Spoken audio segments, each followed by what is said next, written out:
Book of Exodus.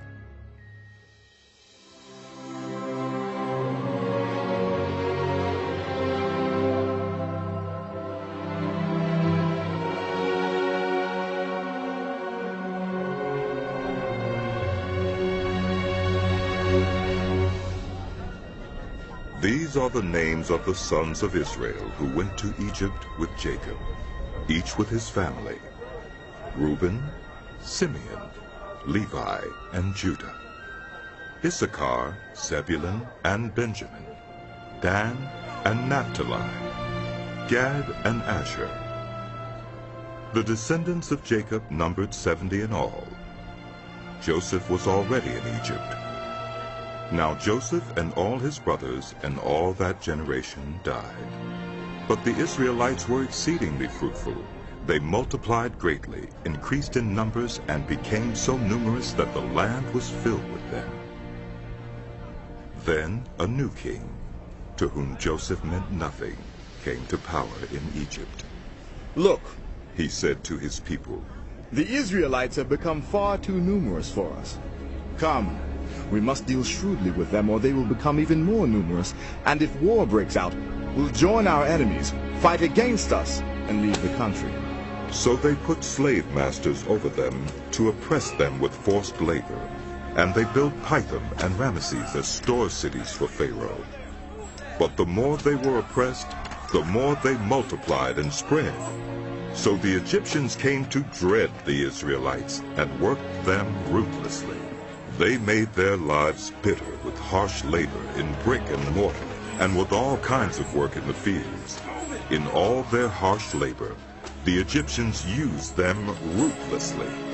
The king of Egypt said to the Hebrew midwives, whose names were Shiphrah and Puah, "When you help the Hebrew women in childbirth, and observe them on the delivery stool, if it is a boy, kill him. But if it is a girl, let her live." The midwives, however, feared God, and did not do what the king of Egypt had told them to do. They let the boys live. Then the king of Egypt summoned the midwives and asked them, "Why have you done this? Why have you let the boys live?" The midwives answered Pharaoh, "Hebrew women are not like Egyptian women. They are vigorous and give birth before the midwives arrive." So God was kind to the midwives, and the people increased and became even more numerous. And because the midwives feared God, he gave them families of their own. Then Pharaoh gave this order to all his people: "Every Hebrew boy that is born you must throw into the Nile, but let every girl live."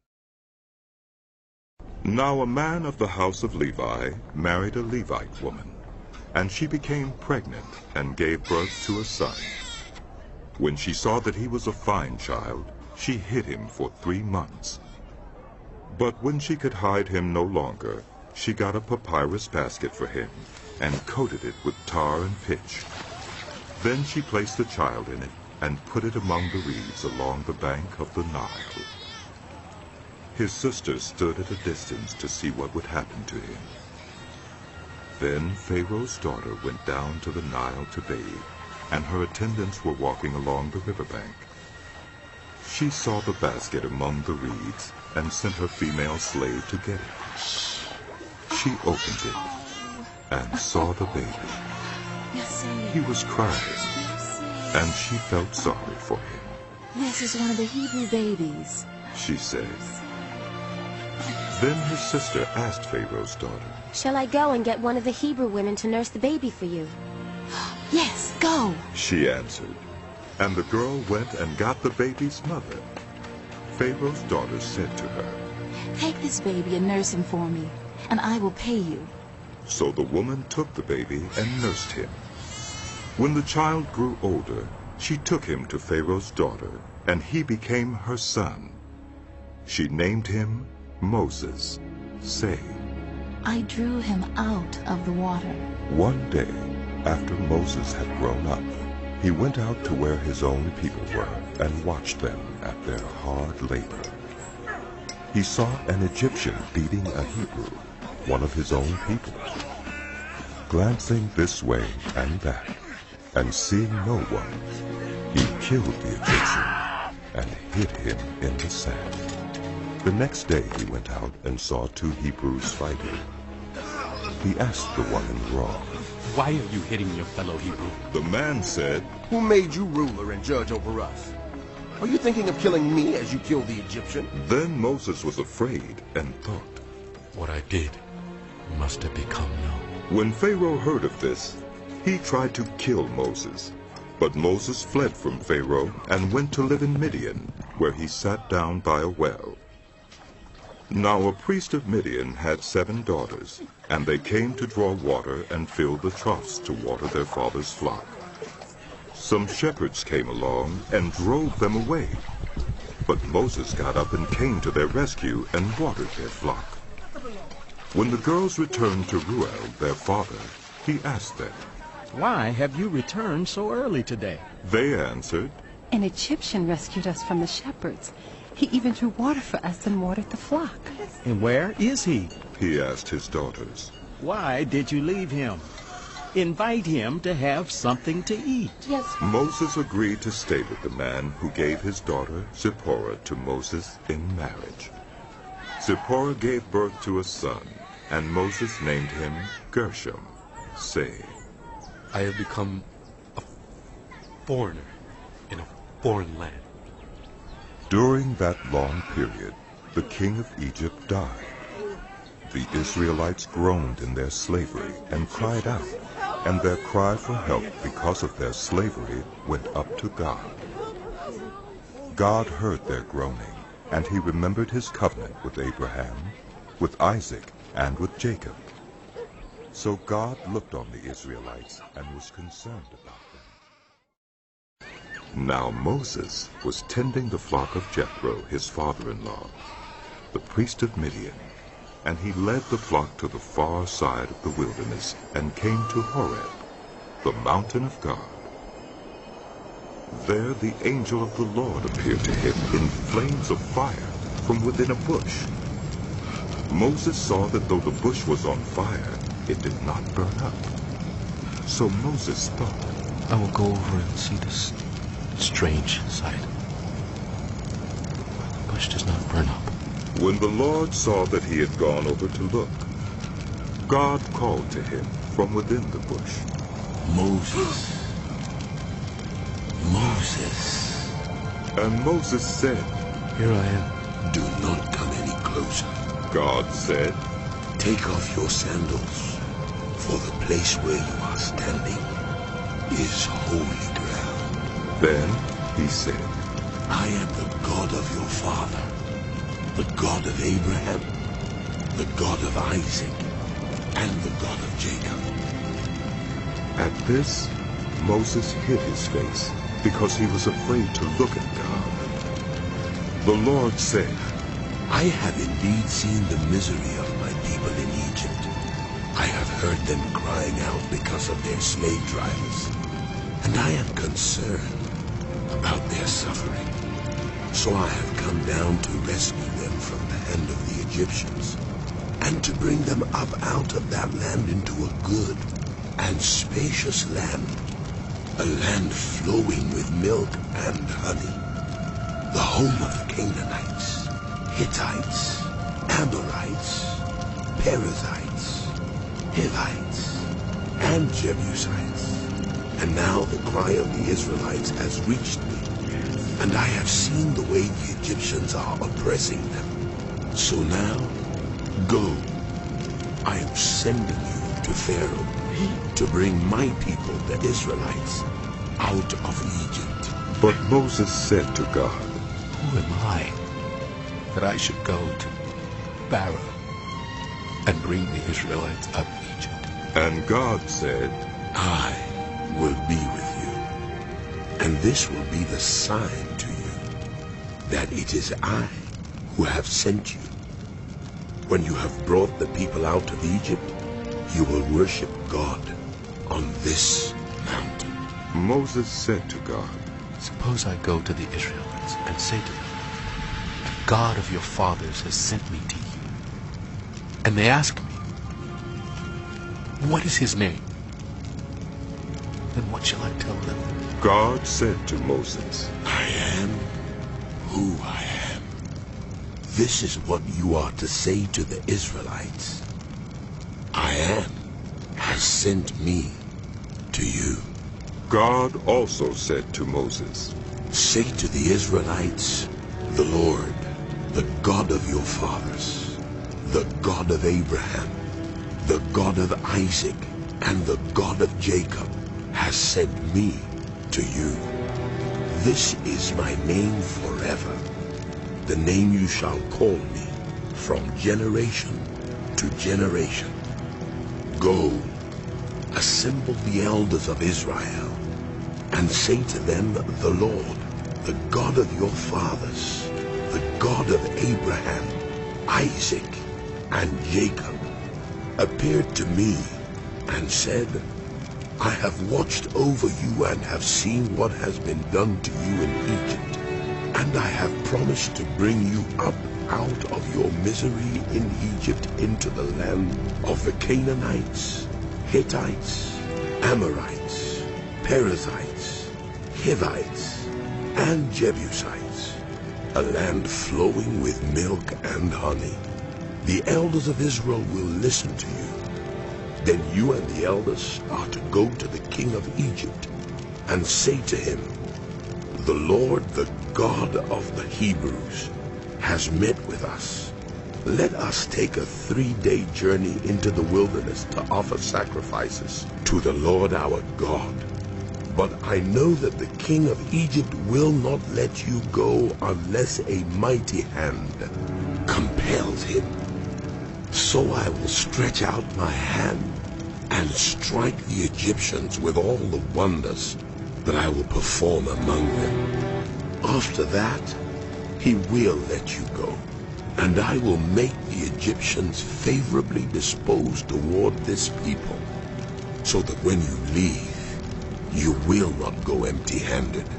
Every woman is to ask her neighbor and any woman living in her house for articles of silver and gold and for clothing, which you will put on your sons and daughters, and so you will.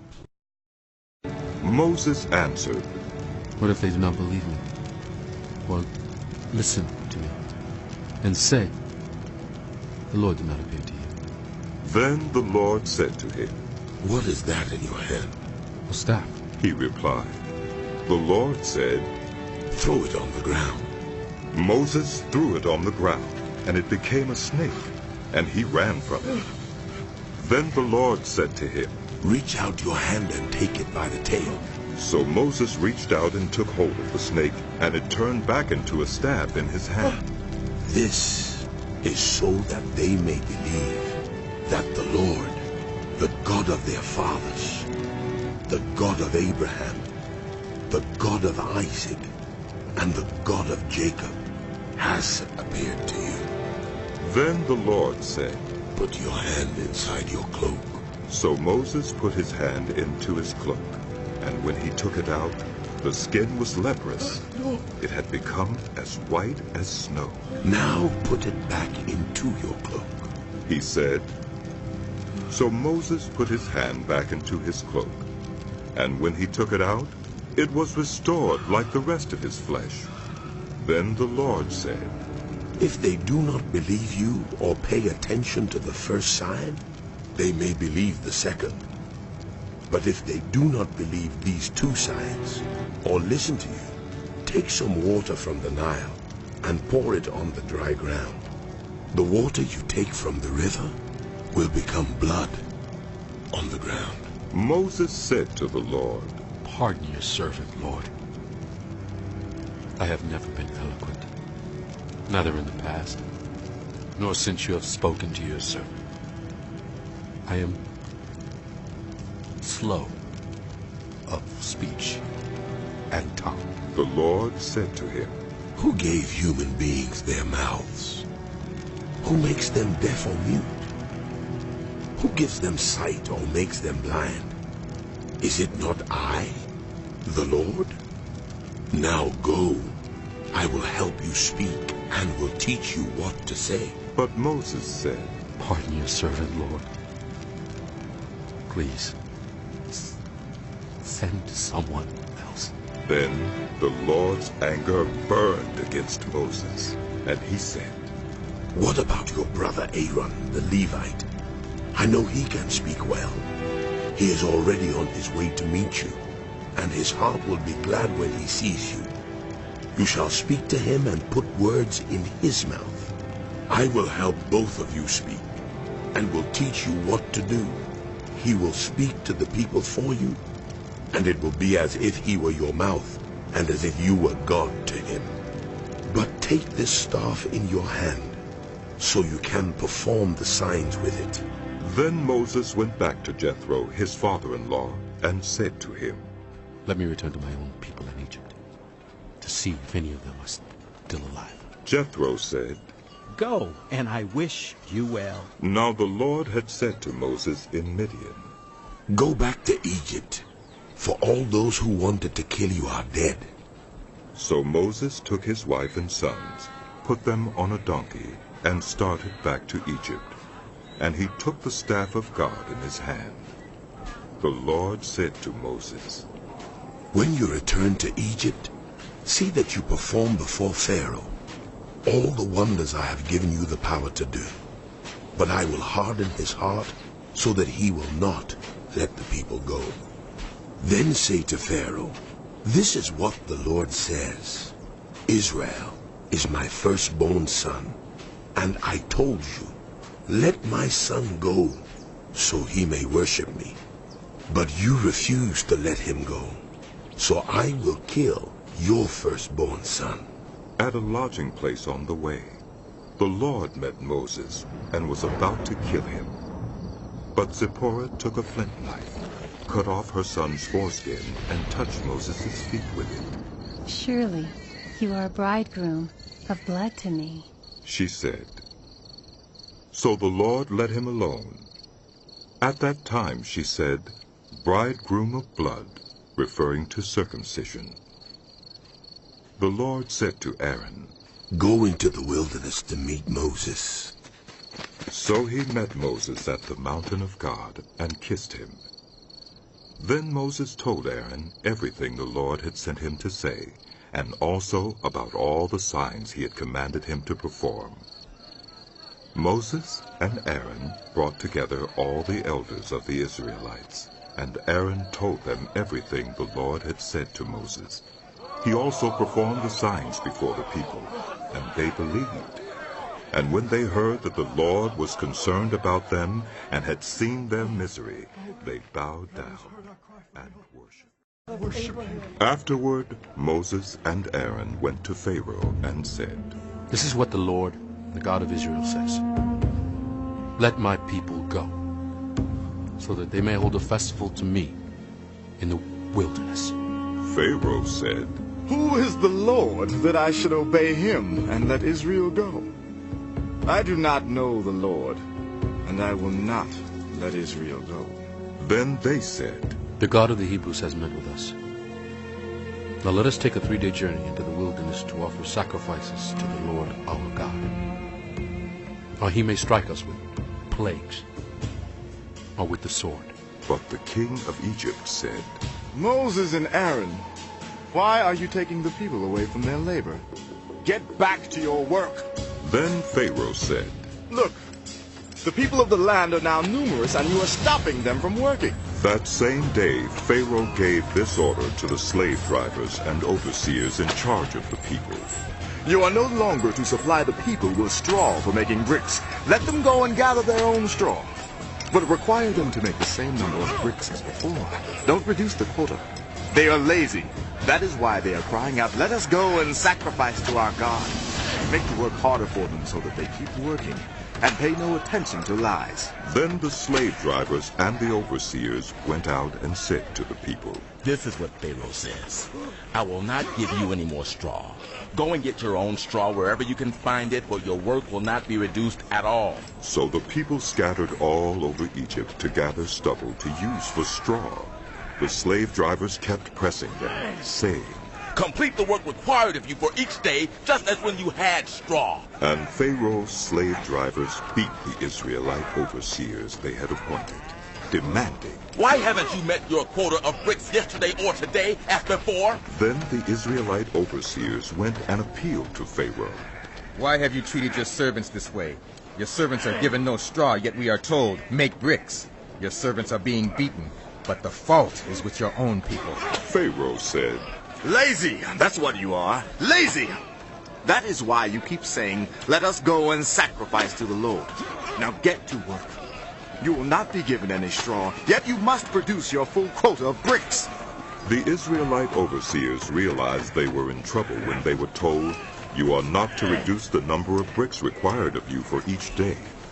When they left Pharaoh, they found Moses and Aaron waiting to meet them, and they said, "May the Lord look on you and judge you. You have made us obnoxious to Pharaoh and his officials, and have put a sword in their hand to kill us." Moses returned to the Lord and said, Why, Lord? Why have you brought trouble on this people? Is this why you sent me? Ever since I went to Pharaoh to speak in your name, he has brought trouble on this people, and you have not rescued your people at all. Then the Lord said to Moses, Now you will see what I will do to Pharaoh. Because of my mighty hand, he will let them go. Because of my mighty hand, he will drive them out of his country. God also said to Moses, I am the Lord. I appeared to Abraham, to Isaac, and to Jacob as God Almighty. But by my name, the Lord, I did not make myself known to them. I also established my covenant with them, to give them the land of Canaan, where they resided as foreigners. Moreover, I have heard the groaning of the Israelites, whom the Egyptians are enslaving, and I have remembered my covenant. Therefore say to the Israelites, I am the Lord, and I will bring you out from under the yoke of the Egyptians. I will free you from being slaves to them, and I will redeem you with an outstretched arm and with mighty acts of judgment. I will take you as my own people, and I will be your God. Then you will know that I am the Lord your God, who brought you out from under the yoke of the Egyptians. And I will bring you to the land I swore with uplifted hand to give to Abraham, to Isaac, and to Jacob. I will give it to you as a possession. I am the Lord. Moses reported this to the Israelites, but they did not listen to him because of their discouragement and harsh labor. Then the Lord said to Moses, Go tell Pharaoh, king of Egypt, to let the Israelites go out of his country.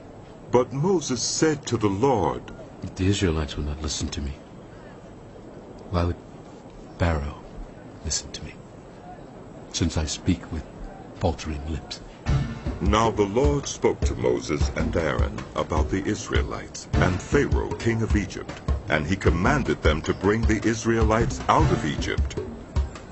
These were the heads of their families. The sons of Reuben, the firstborn son of Israel, were Hanok and Palu, Hezron and Carmi. These were the clans of Reuben. The sons of Simeon were Jemuel, Jamin, Ohad, Jakim, Zohar, and Shaul, the son of a Canaanite woman. These were the clans of Simeon. These were the names of the sons of Levi according to their records: Gershon, Kohath, and Merari. Levi lived 137 years. The sons of Gershon by clans were Libni and Shimei. The sons of Kohath were Amram, Izhar, Hebron, and Uzziel. Kohath lived 133 years. The sons of Merari were Mahli and Mushai. These were the clans of Levi according to their records. Amram married his father's sister, Jochebed, who bore him Aaron and Moses. Amram lived 137 years. The sons of Izhar were Korah, Nephi, and Zikri. The sons of Uzziel were Mishael, Elzaphan, and Sithri. Aaron married Elisheba, daughter of Aminadab, and sister of Nashon, and she bore him Nadab and Abihu, Eleazar and Ithamar. The sons of Korah were Asher, Elkanah, and Abiasaph. These were the Korahite clans. Eleazar, son of Aaron, married one of the daughters of Putiel, and she bore him Phinehas. These were the heads of the Levite families, clan by clan. It was this Aaron and Moses to whom the Lord said, "Bring the Israelites out of Egypt by their divisions." They were the ones who spoke to Pharaoh, king of Egypt, about bringing the Israelites out of Egypt. This same Moses and Aaron. Now when the Lord spoke to Moses in Egypt, he said to him, "I am the Lord. Tell Pharaoh, king of Egypt, everything I tell you." But Moses said to the Lord, "Since I speak with faltering lips, why would..." Then the Lord said to Moses, "See, I have made you like God to Pharaoh, and your brother Aaron will be your prophet. You are to say everything I command you, and your brother Aaron is to tell Pharaoh to let the Israelites go out of his country. But I will harden Pharaoh's heart, and though I multiply my signs and wonders in Egypt, he will not listen to you. Then I will lay my hand on Egypt, and with mighty acts of judgment I will bring out my divisions, my people, the Israelites. And the Egyptians will know that I am the Lord when I stretch out my hand against Egypt and bring the Israelites out of it." Moses and Aaron did just as the Lord commanded them. Moses was 80 years old, and Aaron 83 when they spoke to Pharaoh. The Lord said to Moses and Aaron, "When Pharaoh says to you, 'Perform a miracle,' then say to Aaron, 'Take your staff and throw it down before Pharaoh, and it will become a snake.'" So Moses and Aaron went to Pharaoh and did just as the Lord commanded. Aaron threw his staff down in front of Pharaoh and his officials, and it became a snake. Pharaoh then summoned wise men and sorcerers, and the Egyptian magicians also did the same things by their secret arts. Each one threw down his staff, and it became a snake. But Aaron's staff swallowed up their staffs. Yet Pharaoh's heart became hard, and he would not listen to them, just as the Lord had said. Then the Lord said to Moses, "Pharaoh's heart is unyielding. He refuses to let the people go. Go to Pharaoh in the morning as he goes out to the river. Wait on the bank of the Nile to meet him, and take in your hand the staff that was changed into a snake. Then say to him, 'The Lord, the God of the Hebrews, has sent me to say to you, let my people go, so that they may worship me in the wilderness. But until now, you have not listened. This is what the Lord says. By this you will know that I am the Lord. With the staff that is in my hand I will strike the water of the Nile, and it will be changed into blood. The fish in the Nile will die, and the river will stink. The Egyptians will not be able to drink its water." The Lord said to Moses, "Tell Aaron, take your staff and stretch out your hand over the waters of Egypt, over the streams and canals, over the ponds and all the reservoirs, and they will turn to blood. Blood will be everywhere in Egypt. even in the wooden buckets and stone jars. Moses and Aaron did just as the Lord had commanded. He raised his staff in the presence of Pharaoh and his officials, and struck the water of the Nile, and all the water was changed into blood.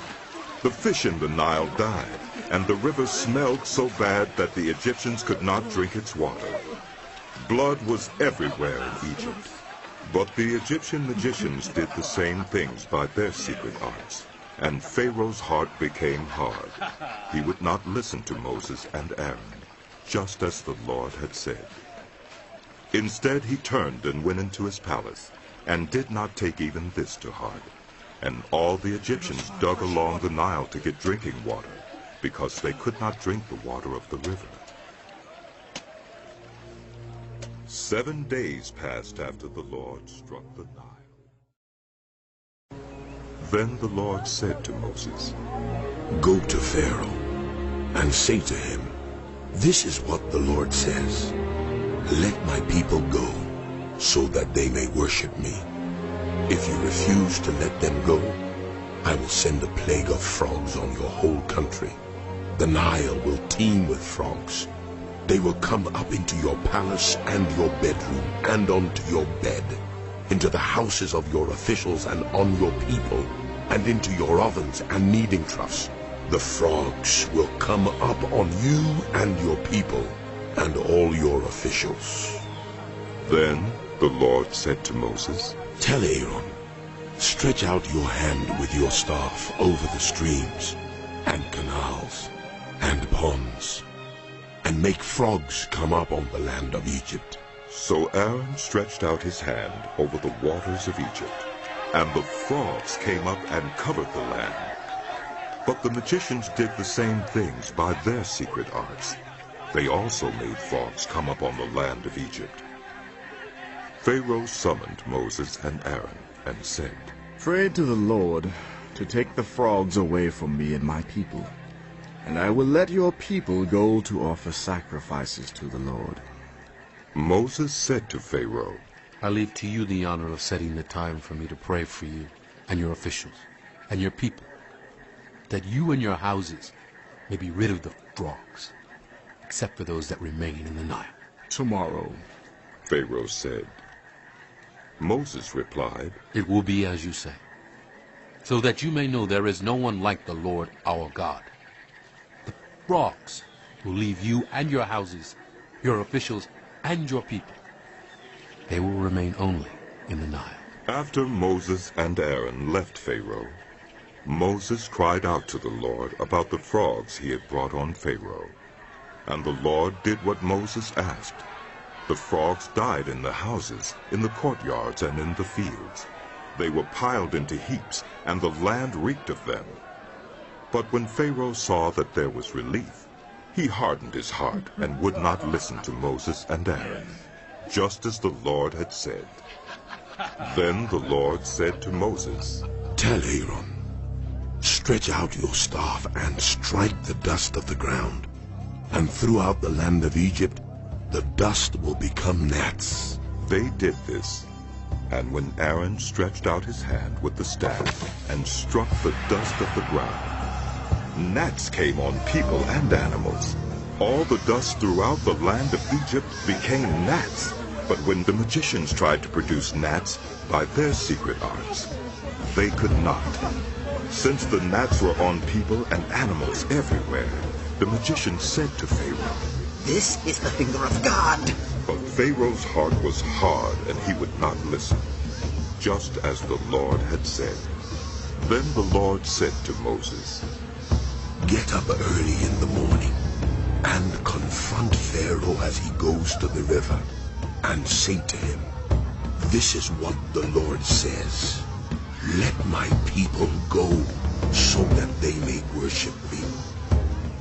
If you do not let my people go, I will send swarms of flies on you and your officials, on your people and into your houses. The houses of the Egyptians will be full of flies. Even the ground will be covered with them.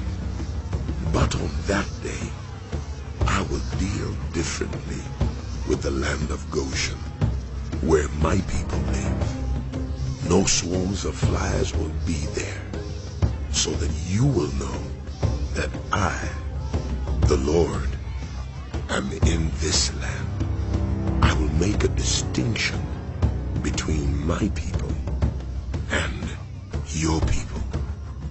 This sign will occur tomorrow. And the Lord did this. Dense swarms of flies poured into Pharaoh's palace and into the houses of his officials. Throughout Egypt the land was ruined by the flies. Then Pharaoh summoned Moses and Aaron and said, "Go, sacrifice to your God here in the land." But Moses said, "That would not be right. The sacrifices we offer the Lord our God would be detestable to the Egyptians. And if we offer sacrifices that are detestable in their eyes, will they not stone us? We must take a 3-day journey into the wilderness to offer sacrifices to the Lord our God, as he commands us." Pharaoh said, "I will let you go to offer sacrifices to the Lord your God in the wilderness, but you must not go very far. Now pray for me." Moses answered, "As soon as I leave you, I will pray to the Lord. And tomorrow the flies will leave Pharaoh and his officials and his people. Only let Pharaoh be sure that he does not act deceitfully again, by not letting the people go to offer sacrifices to the Lord." Then Moses left Pharaoh and prayed to the Lord, and the Lord did what Moses asked. The flies left Pharaoh and his officials and his people. Not a fly remained. But this time also Pharaoh hardened his heart and would not let the people. Then the Lord said to Moses, "Go to Pharaoh and say to him, this is what the Lord, the God of the Hebrews, says. Let my people go so that they may worship me. If you refuse to let them go and continue to hold them back, the hand of the Lord will bring a terrible plague on your livestock in the field, on your horses, donkeys, and camels, and on your cattle, sheep, and goats. But the Lord will make a distinction between the livestock of Israel and that of Egypt, so that no animal belonging to the Israelites will die." The Lord set a time and said, "Tomorrow the Lord will do this in the land." And the next day the Lord did it. All the livestock of the Egyptians died, but not one animal belonging to the Israelites died. Pharaoh investigated and found that not even one of the animals of the Israelites had died. Yet his heart was unyielding, and he would not let the people go. Then the Lord said to Moses and Aaron, "Take handfuls of soot from a furnace and have Moses toss it into the air in the presence of Pharaoh. It will become fine dust over the whole land of Egypt, and festering boils will break out on people and animals throughout the land." So they took soot from a furnace and stood before Pharaoh. Moses tossed it into the air, and festering boils broke out on people and animals. The magicians could not stand before Moses because of the boils that were on them and on all the Egyptians. But the Lord hardened Pharaoh's heart, and he would not listen to Moses and Aaron, just as the Lord had said to Moses. Then the Lord said to Moses, "Get up early in the morning, confront Pharaoh and say to him, this is what the Lord, the God of the Hebrews, says. Let my people go so that they may worship me. Or at this time I will send the full force of my plagues against you and against your officials and your people, so you may know that there is no one like me in all the earth. For by now I could have stretched out my hand and struck you and your people with a plague that would have wiped you off the earth. But I have raised you up for this very purpose, that I might show you my power, and that my name might be proclaimed in all the earth. You still set yourself against my people and will not let them go? Therefore, at this time tomorrow, I will send the worst hailstorm that has ever fallen on Egypt from the day it was founded till now. Give an order now to bring your livestock and everything you have in the field to a place of shelter, because the hail will fall on every person and animal that has not been brought in and is still out in the field, and they will die.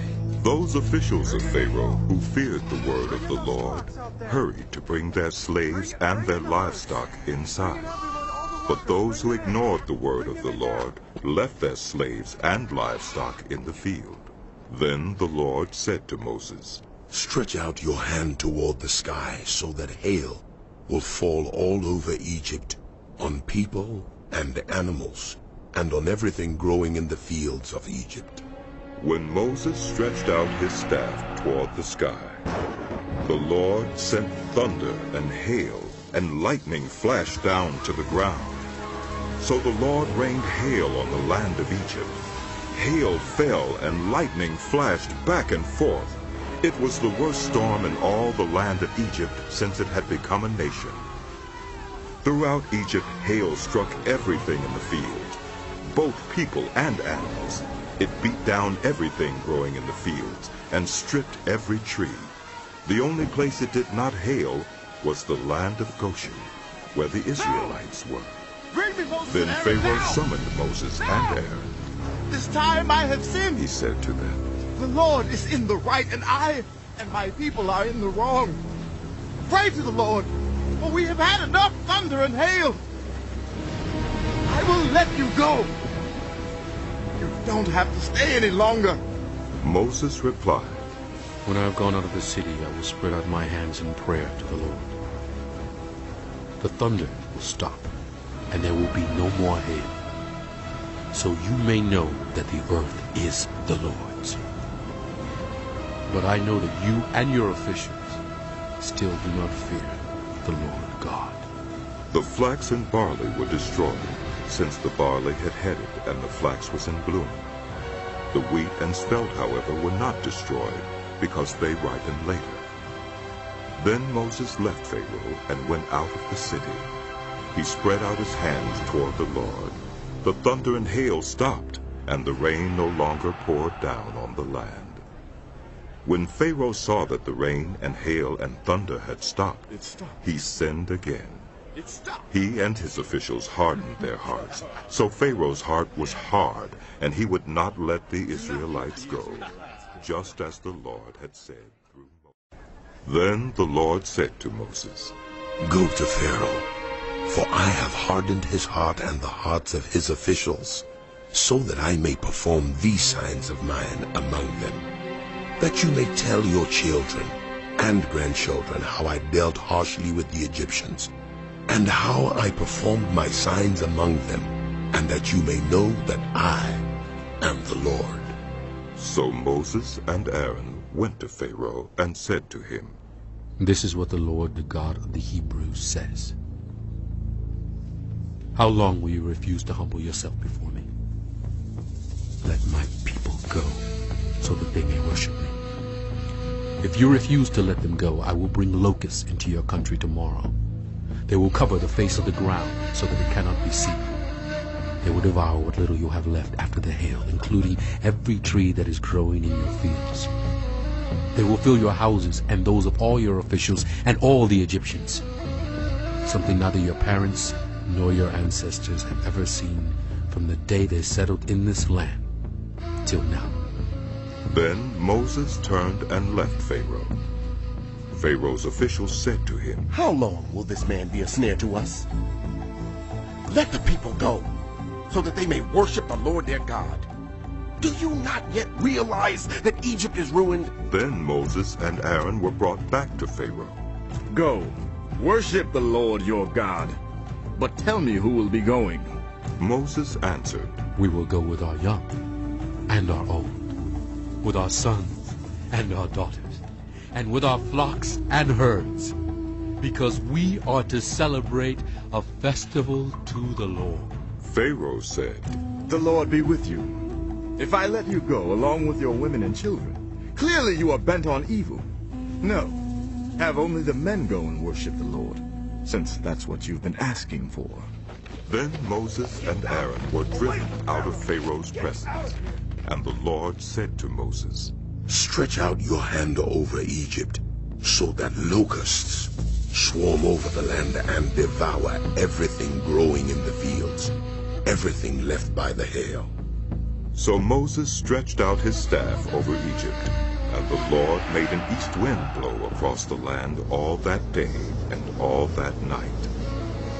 By morning, the wind had brought the locusts. They invaded all Egypt and settled down in every area of the country in great numbers. Never before had there been such a plague of locusts, nor will there ever be again. They covered all the ground until it was black. They devoured all that was left after the hail, everything growing in the fields and the fruit on the trees. Nothing green remained on tree or plant in all the land of Egypt. Moses! Pharaoh quickly summoned Moses and Aaron and said, I have sinned against the Lord your God and against you. Now forgive my sin once more and pray to the Lord your God to take this deadly plague away from me. Moses then left Pharaoh and prayed to the Lord, and the Lord changed the wind to a very strong west wind, which caught up the locust and carried them into the Red Sea. Not a locust was left anywhere in Egypt. But the Lord hardened Pharaoh's heart, and he would not let the Israelites go. Then the Lord said to Moses, Stretch out your hand toward the sky, so that darkness spreads over Egypt, darkness that can be felt. So Moses stretched out his hand toward the sky, and total darkness covered all Egypt for 3 days. No one could see anyone else or move about for 3 days. Yet all the Israelites had light in the places where they lived. Then Pharaoh summoned Moses and said, Go, worship the Lord. Even your women and children may go with you. Only leave your flocks and herds behind. But Moses said, You must allow us to have sacrifices and burnt offerings to present to the Lord our God. Our livestock too must go with us. Not a hoof is to be left behind. We have to use some of them in worshiping the Lord our God. And until we get there, we will not know what we are to use to worship the Lord. But the Lord hardened Pharaoh's heart, and he was not willing to let them go. Pharaoh said to Moses, Get out of my sight! Make sure you do not appear before me again. The day you see my face, you will die. Just as you say. Moses replied. I will never appear before. Now the Lord had said to Moses, I will bring one more plague on Pharaoh and on Egypt. After that, he will let you go from here.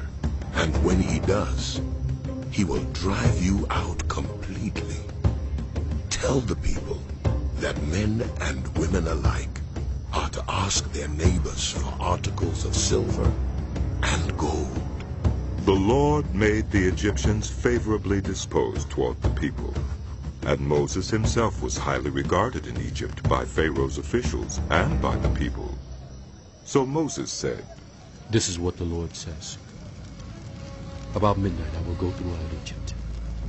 Every firstborn son in Egypt will die, from the firstborn son of Pharaoh who sits on the throne to the firstborn son of the female slave who is at her handmill, and all the firstborn of the cattle as well.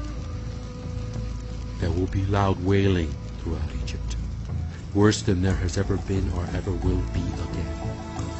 But among the Israelites not a dog will bark at any person or animal. Then you will know that the Lord makes a distinction between Egypt and Israel. All these officials of yours will come to me, bowing down before me and saying, Go, you and all the people who follow you. After that, I will leave. Then Moses, hot with anger, left Pharaoh. The Lord had said to Moses, Pharaoh will refuse to listen to you, so that my wonders may be multiplied in Egypt. Moses and Aaron performed all these wonders before Pharaoh. But the Lord hardened Pharaoh's heart, and he would not let the Israelites go out of his country. The Lord said to Moses and Aaron in Egypt, This month is to be for you the first month of your year. Tell the whole community of Israel that on the 10th day of this month, each man is to take a lamb for his family, one for each household. If any household is too small for a whole lamb, they must share one with their nearest neighbor, having taken into account the number of people there are. You are to determine the amount of lamb needed in accordance with what each person will eat. The animals you choose must be year-old males without defect, and you may take them from the sheep or the goats. Take care of them until the 14th day of the month, when all the members of the community of Israel must slaughter them at twilight. Then they are to take some of the blood and put it on the sides and tops of the door frames of the houses where they eat the lambs. That same night they are to eat the meat roasted over the fire, along with bitter herbs and bread made without yeast. Do not eat the meat raw or boiled in water, but roast it over a fire with the head, legs, and internal organs. Do not leave any of it till morning. If some is left till morning, you must burn it. This is how you are to eat it, with your cloak tucked into your belt, your sandals on your feet, and your staff in your hand. Eat it in haste. It is the Lord's Passover. On that same night, I will pass through Egypt and strike down every firstborn of both people and animals. And I will bring judgment on all the gods of Egypt. I am the Lord. The blood will be a sign for you on the houses where you are. And when I see the blood, I will pass over you. No destructive plague will touch you when I strike Egypt. This is a day you are to commemorate. For the generations to come you shall celebrate it as a festival to the Lord, a lasting ordinance. For 7 days you are to eat bread made without yeast. On the first day, remove the yeast from your houses. For whoever eats anything with yeast in it, from the first day through the 7th, must be cut off from Israel. On the first day, hold a sacred assembly, and another one on the 7th day. Do no work at all on these days, except to prepare food for everyone to eat. That is all you may do. Celebrate the festival of unleavened bread, because it was on this very day that I brought your divisions out of Egypt. Celebrate this day as a lasting ordinance for the generations to come.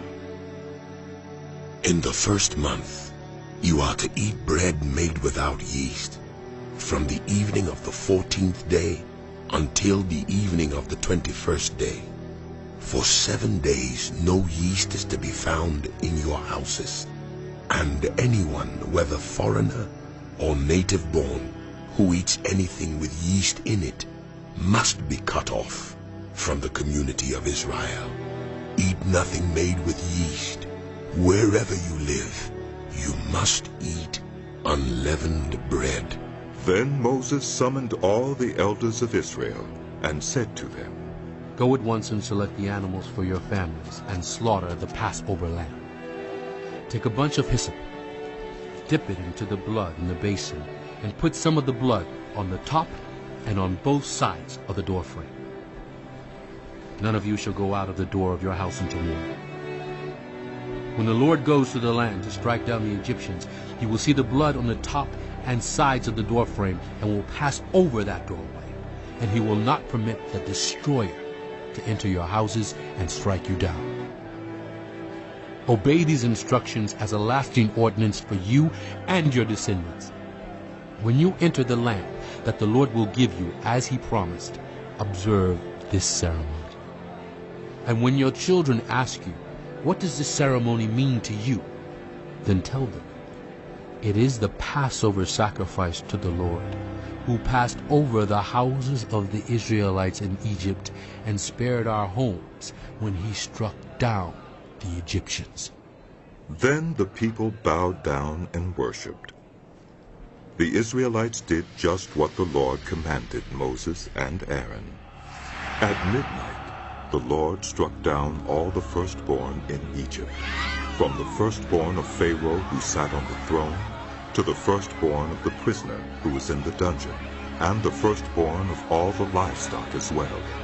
Pharaoh and all his officials and all the Egyptians got up during the night, and there was loud wailing in Egypt, for there was not a house without someone dead. During the night, Pharaoh summoned Moses and Aaron and said, "Up! Leave my people, you and the Israelites, who worship the Lord as you have requested. Take your flocks and herds as you have said, and go. And also bless me." The Egyptians urged the people to hurry and leave the country. For otherwise, we will all die. So the people took their dough before the yeast was added and carried it on their shoulders in kneading troughs wrapped in clothing. The Israelites did as Moses instructed and asked the Egyptians for articles of silver and gold and for clothing. The Lord had made the Egyptians favorably disposed toward the people, and they gave them what they asked for. So they plundered the Egyptians. The Israelites journeyed from Ramses to Succoth. There were about 600,000 men on foot, besides women and children. Many other people went up with them, and also large droves of livestock, both flocks and herds. With the dough the Israelites had brought from Egypt, they baked loaves of unleavened bread. The dough was without yeast because they had been driven out of Egypt and did not have time to prepare food for themselves. Now the length of time the Israelite people lived in Egypt was 430 years. At the end of the 430 years, to the very day, all the Lord's divisions left Egypt. Because the Lord kept vigil that night to bring them out of Egypt, on this night all the Israelites are to keep vigil to honor the Lord for the generations to come. The Lord said to Moses and Aaron, "These are the regulations for the Passover. No foreigner is to eat of it. Any slave you have bought may eat of it after you have circumcised him, but a temporary resident or a hired worker may not eat of it. It must be eaten inside one house. Take none of the meat outside the house. Do not break any of the bones. The whole community of Israel must celebrate it. A foreigner residing among you who wants to celebrate the Lord's Passover must have all the males in his household circumcised. Then he may take part like one born in the land. No uncircumcised male may eat of it. The same law applies both to the native born and to the foreigner residing among you." All the Israelites did just what the Lord had commanded Moses and Aaron. And on that very day, the Lord brought the Israelites out of Egypt. The Lord said to Moses, "Consecrate to me every firstborn male. The first offspring of every womb among the Israelites belongs to me, whether human or animal." Then Moses said to the people, "Commemorate this day, the day you came out of Egypt. out of the land of slavery. Because the Lord brought you out of it with a mighty hand. Eat nothing containing yeast. Today, in the month of Aviv, you are leaving. When the Lord brings you into the land of the Canaanites, Hittites, Amorites, Hivites, and Jebusites, the land he swore to your ancestors to give you, a land flowing with milk and honey, you are to observe this ceremony in this month. For 7 days eat bread made without yeast, and on the 7th day hold a festival to the Lord. Eat unleavened bread during those 7 days. Nothing with yeast in it is to be seen among you, nor shall any yeast be seen anywhere within your borders. On that day tell your children, I do this because of what the Lord did for me when I came out of Egypt. This observance will be for you like a sign on your hand and a reminder on your forehead that this law of the Lord is to be on your lips. For the Lord brought you out of Egypt with his mighty hand. You must keep this ordinance at the appointed time, year after year. After the Lord brings you into the land of the Canaanites and gives it to you, as he promised on oath to you and your ancestors, you are to give over to the Lord the first offspring of every womb. All the firstborn males of your livestock belong to the Lord. Redeem with a lamb every firstborn donkey. But if you do not redeem it, break its neck. Redeem every firstborn among your sons. In days to come, when your children ask you, what does this mean? Say to them, with a mighty hand, the Lord brought us out of Egypt, out of the land of slavery. When Pharaoh stubbornly refused to let us go, the Lord killed the firstborn of both people and animals in Egypt. This is why I sacrifice to the Lord the first male offspring of every womb, and redeem each of my firstborn sons. And it will be like a sign on your hand and a symbol on your forehead that the Lord brought us out of Egypt with his mighty hand. When Pharaoh let the people go, God did not lead them on the road through the Philistine country, though that was shorter. For God said, if they face war, they might change their minds and return to Egypt. So God led the people around by the desert road toward the Red Sea. The Israelites went up out of Egypt ready for battle. Moses took the bones of Joseph with him, because Joseph had made the Israelites swear an oath.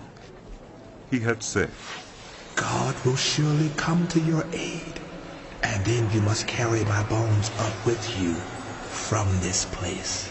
After leaving Sukkot, they camped at Etham, on the edge of the desert. By day the Lord went ahead of them in a pillar of cloud to guide them on their way, and by night in a pillar of fire to give them light, so that they could travel by day or night.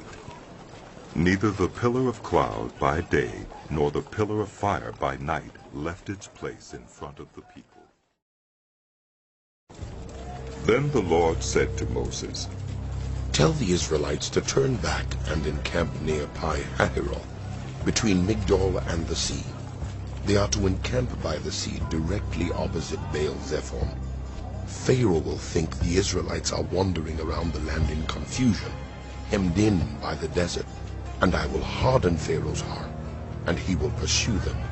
But I will gain glory for myself through Pharaoh and all his army, and the Egyptians will know that I am the Lord.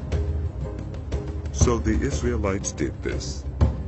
When the king of Egypt was told that the people had fled, Pharaoh and his officials changed their minds about them and said, what have we done? We have let the Israelites go and have lost their services. So he had his chariot made ready and took his army with him. He took 600 of the best chariots, along with all the other chariots of Egypt, with officers over all of them.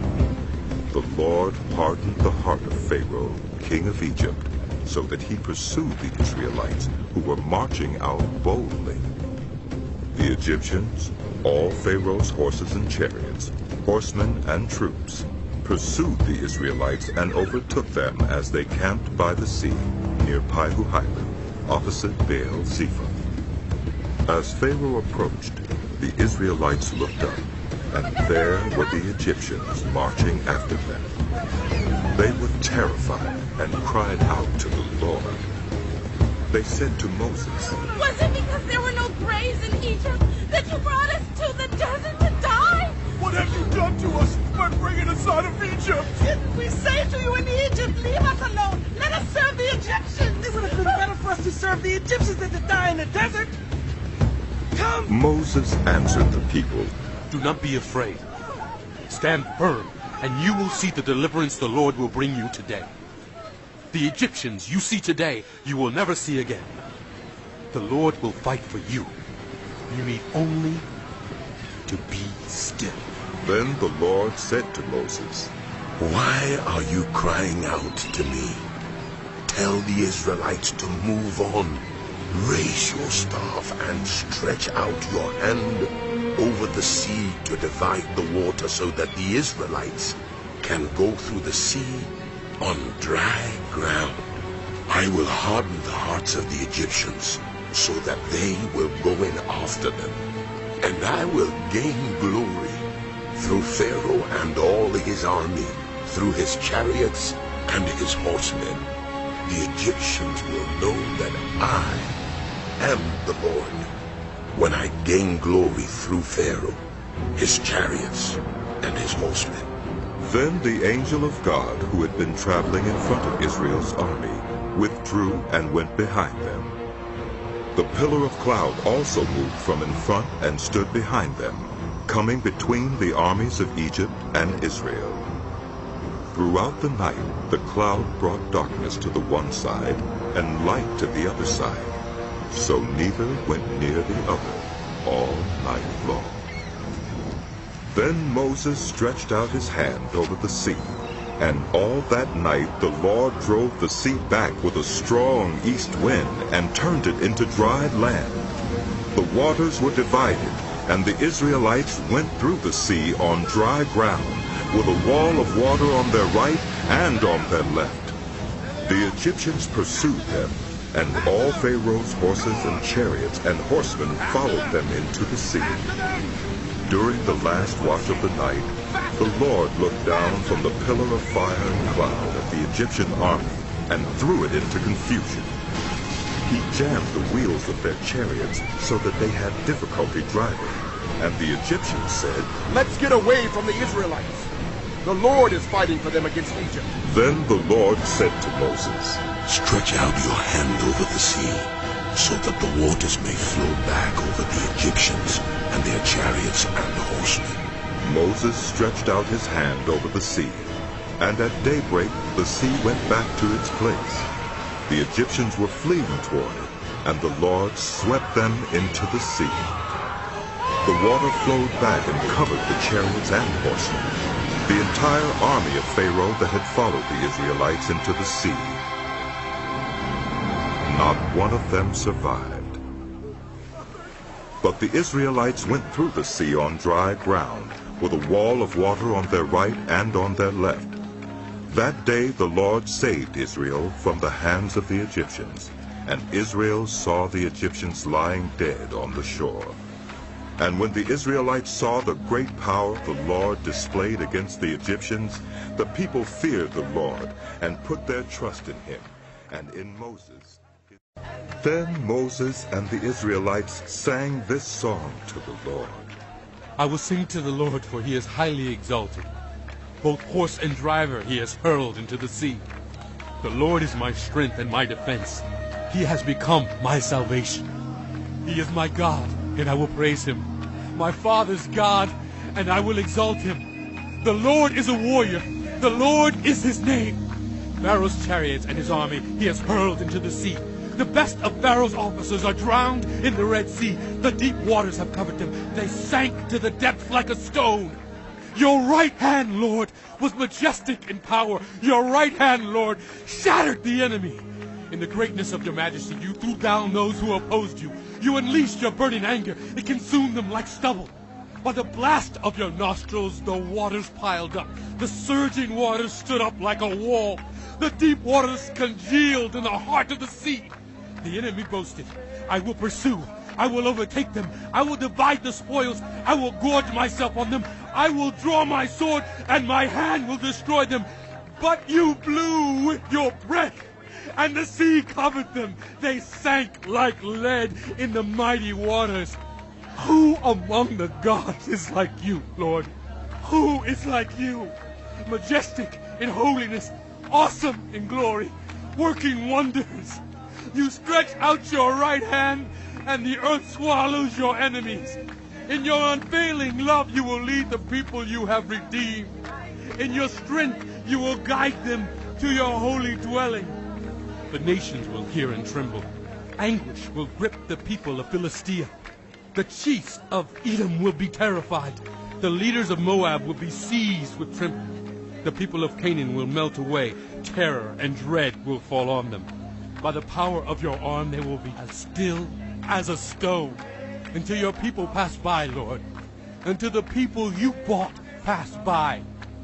You will bring them in and plant them on the mountain of your inheritance, the place, Lord, you made for your dwelling, the sanctuary, Lord, your hands established. The Lord reigns forever and ever. When Pharaoh's horses, chariots, and horsemen went into the sea, the Lord brought the waters of the sea back over them. But the Israelites walked through the sea on dry ground. Then Miriam the prophet, Aaron's sister, took a timbrel in her hand, and all the women followed her with timbrels and dancing. Miriam sang to them, Sing to the Lord, for he is highly exalted. Both horse and driver he has hurled into the sea. Then Moses led Israel from the Red Sea, and they went into the desert of Shur. For 3 days they traveled in the desert without finding water. When they came to Marah, they could not drink its water because it was bitter. That is why the place is called Marah. So the people grumbled against Moses, saying, What are we to drink? Then Moses cried out to the Lord, and the Lord showed him a piece of wood. He threw it into the water, and the water became sweet. There the Lord issued a ruling and instruction for them and put them to the test.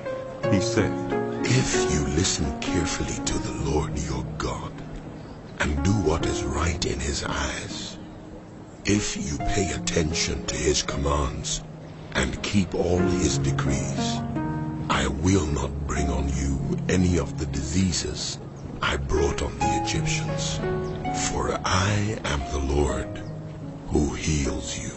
Then they came to Elim, where there were 12 springs and 70 palm trees, and they camped there near the water.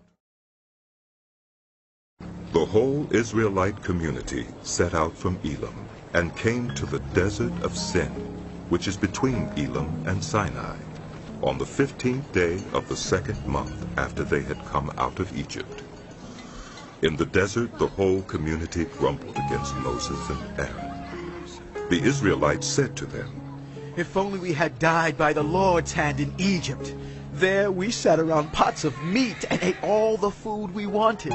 But you have brought us out into this desert to starve this entire assembly to death. Then the Lord said to Moses, I will rain down bread from heaven for you. The people are to go out each day and gather enough for that day. In this way, I will test them and see whether they will follow my instructions. On the 6th day, they are to prepare what they bring in, and that is to be twice as much as they gather on the other days. So Moses and Aaron said to all the Israelites, In the evening you will know that it was the Lord who brought you out of Egypt. And in the morning you will see the glory of the Lord, because he has heard your grumbling against him. Who are we that you should grumble against us? Moses also said, You will know that it was the Lord when he gives you meat to eat in the evening and all the bread you want in the morning, because he has heard your grumbling against him. Who are we? You are not grumbling against us, but against the Lord. Then Moses told Aaron, Say to the entire Israelite community, come before the Lord, for he has heard your grumbling. While Aaron was speaking to the whole Israelite community, they looked toward the desert, and there was the glory of the Lord appearing in the cloud. The Lord said to Moses, I have heard the grumbling of the Israelites. Tell them, at twilight you will eat meat, and in the morning you will be filled with bread. Then you will know that I am the Lord your God. That evening quail came and covered the camp, and in the morning there was a layer of dew around the camp. When the dew was gone, thin flakes like frost on the ground appeared on the desert floor. When the Israelites saw it, they said to each other, What is it? For they did not know what it was. Moses said to them, It is the bread the Lord has given you to eat. This is what the Lord has commanded. Each one is to gather as much as they need. Take an omer for each person you have in your tent. The Israelites did as they were told. Some gathered much, some little. And when they measured it by the omer, the one who gathered much did not have too much, and the one who gathered little did not have too little. Each one had gathered just as much as they needed. Then Moses said to them, No one is to keep any of it until morning. However, some of them paid no attention to Moses. They kept part of it until morning. But it was full of maggots and began to smell. So Moses was angry with them. Each morning everyone gathered as much as they needed, and when the sun grew hot, it melted away. On the sixth day they gathered twice as much, 2 omers for each person, and the leaders of the community came and reported this to Moses. He said to them, This is what the Lord commanded. Tomorrow is to be a day of Sabbath rest, a holy Sabbath to the Lord. So bake what you want to bake and boil what you want to boil. Save whatever is left and keep it until morning. So they saved it until morning as Moses commanded, and it did not stink or get maggots in it. Eat it today, Moses said, because today is a Sabbath to the Lord. You will not find any of it on the ground today. 6 days you are to gather it, but on the 7th day, the Sabbath, there will not be any. Nevertheless, some of the people went out on the 7th day to gather it, but they found none. Then the Lord said to Moses, How long will you refuse to keep my commands and my instructions? Bear in mind that the Lord has given you the Sabbath. That is why on the 6th day he gives you bread for 2 days. Everyone is to stay where they are on the 7th day. No one is to go out. So the people rested on the 7th day. The people of Israel called the bread manna. It was white like coriander seed and tasted like wafers made with honey. Moses said, This is what the Lord has commanded. Take an omer of manna and keep it for the generations to come, so they can see the bread I gave you to eat in the wilderness when I brought you out of Egypt. So Moses said to Aaron, Take a jar and put an omer of manna in it. Then place it before the Lord to be kept for the generations to come. As the Lord commanded Moses, Aaron put the manna with the tablets of the covenant law so that it might be preserved. The Israelites ate manna 40 years until they came to a land that was settled. They ate manna until they reached the border of Canaan. An omer is one. The whole Israelite community set out from the desert of Sin, traveling from place to place as the Lord commanded. They camped at Rephidim, but there was no water for the people to drink. So they quarreled with Moses and said, Give us water to drink! Moses replied, Why do you quarrel with me? Why do you put the Lord to the test? But the people were thirsty for water there, and they grumbled against Moses. They said, Why did you bring us up out of Egypt to make us and our children and livestock die of thirst? Then Moses cried out to the Lord, What am I to do with these people? They are almost ready to stone me. The Lord answered Moses, Go out in front of the people. Take with you some of the elders of Israel, and take in your hand the staff with which you struck the Nile, and go. I will stand there before you by the rock at Horeb. Strike the rock, and water will come out of it for the people to drink." So Moses did this in the sight of the elders of Israel, and he called the place Massah and Meribah, because the Israelites quarreled, and because they tested the Lord, saying, "Is the Lord among us or not?" The Amalekites came and attacked the Israelites at Rephidim. Moses said to Joshua, "Choose some of our men and go out to fight the Amalekites. Tomorrow I will stand on top of the hill with the staff of God in my hands." So Joshua fought the Amalekites as Moses had ordered, and Moses, Aaron, and Hur went to the top of the hill. As long as Moses held up his hands, the Israelites were winning. But whenever he lowered his hands, the Amalekites were winning. When Moses' hands grew tired, they took a stone and put it under him, and he sat on it. Aaron and Hur held his hands up, one on one side, one on the other, so that his hands remained steady till sunset. So Joshua overcame the Amalekite army with the sword.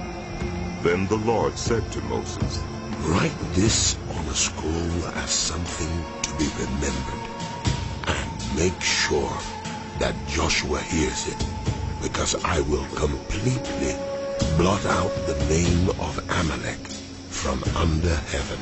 Moses built an altar and called it, "The Lord is my banner." He said, Because hands were lifted up against the throne of the Lord will be at war against the Amalekites from generation to generation. Now Jethro, the priest of Midian and father-in-law of Moses, heard of everything God had done for Moses and for his people Israel, and how the Lord had brought Israel out of Egypt. After Moses had sent away his wife Zipporah, his father-in-law Jethro received her and her 2 sons. One son was named Gershom, for Moses said, "I have become a foreigner in a foreign land." And the other was named Eliezer, for he said, "My father's God was my helper. He saved me from the sword of Pharaoh." Jethro, Moses' father-in-law, together with Moses' sons and wife, came to him in the wilderness, where he was camped near the mountain of God. Jethro had sent word to him, "I, your father-in-law Jethro, am coming to you with your wife and her 2 sons." So Moses went out to meet his father-in-law and bowed down and kissed him. They greeted each other and then went into the tent. Moses told his father-in-law about everything the Lord had done to Pharaoh and the Egyptians for Israel's sake, and about all the hardships they had met along the way, and how the Lord had saved them. Jethro was delighted to hear about all the good things the Lord had done for Israel in rescuing them from the hand of the Egyptians. He said, "Praise be to the Lord, who rescued you from the hand of the Egyptians and of Pharaoh, and who rescued the people from the hand of the Egyptians. Now I know that the Lord is greater than all other gods, for he did this to those who had treated Israel arrogantly." Then Jethro, Moses' father-in-law, brought a burnt offering and other sacrifices to God. And Aaron came with all the elders of Israel to eat bread with Moses' father-in-law in the presence of God. The next day Moses took his seat to serve as judge for the people, and they stood around him from morning till evening. When his father-in-law saw all that Moses was doing for the people, he said, "What is this you are doing for the people? Why do you alone sit as judge, while all these people stand around you from morning till evening?" Moses answered him, "Because the people come to me to seek God's will. Whenever they have a dispute, it is brought to me, and I decide between the parties and inform them of God's decrees and instructions." Moses' father-in-law replied, "What you are doing is not good. You and these people who come to you will only wear yourselves out. The work is too heavy for you. You cannot handle it alone. Listen now to me, and I will give you some advice, and may God be with you. You must be the people's representative before God and bring their disputes to him. Teach them his decrees and instructions, and show them the way they are to live and how they are to behave. But select capable men from all the people, men who fear God, trustworthy men who hate dishonest gain, and appoint them as officials over thousands, hundreds, 50s, and 10s. Have them serve as judges for the people at all times, but have them bring every difficult case to you. The simple cases they can decide themselves. That will make your load lighter, because they will share it with you. If you do this, and God so commands, you will be able to stand the strain, and all these people will go home satisfied. Moses listened to his father-in-law and did everything he said. He chose capable men from all Israel and made them leaders of the people, officials over thousands, hundreds, 50s, and 10s. They served as judges for the people at all times. The difficult cases they brought to Moses, but the simple ones they decided themselves. Then Moses sent his father-in-law on his way, and Jethro returned to his own country. On the first day of the 3rd month after the Israelites left Egypt, on that very day, they came to the desert of Sinai. After they set out from Rephidim, they entered the desert of Sinai, and Israel camped there in the desert in front of the mountain. Then Moses went up to God, and the Lord called to him from the mountain and said, "This is what you are to say to the house of Jacob, and what you are to tell the people of Israel. You yourselves have seen what I did to Egypt, and how I carried you on eagle's wings and brought you to myself. Now, if you obey me fully and keep my covenant, then out of all nations you will be my treasured possession. Although the whole earth is mine, you will be for me a kingdom of priests and a holy nation. These are the words you are to speak to the Israelites." So Moses went back and summoned the elders of the people, and set before them all the words the Lord had commanded him to speak. The people all responded together, "We will do everything the Lord has said." So Moses brought their answer back to the Lord. The Lord said to Moses, "I am going to come to you in a dense cloud, so that the people will hear me speaking with you, and will always put their trust in you." Then Moses told the Lord what the people had said, and the Lord said to Moses, "Go to the people and consecrate them today and tomorrow. Have them wash their clothes and be ready by the 3rd day, because on that day the Lord will come down on Mount Sinai in the sight of all the people. Put limits for the people around the mountain, and tell them, be careful that you do not approach the mountain or touch the foot of it. Whoever touches the mountain is to be put to death. They are to be stoned or shot with arrows.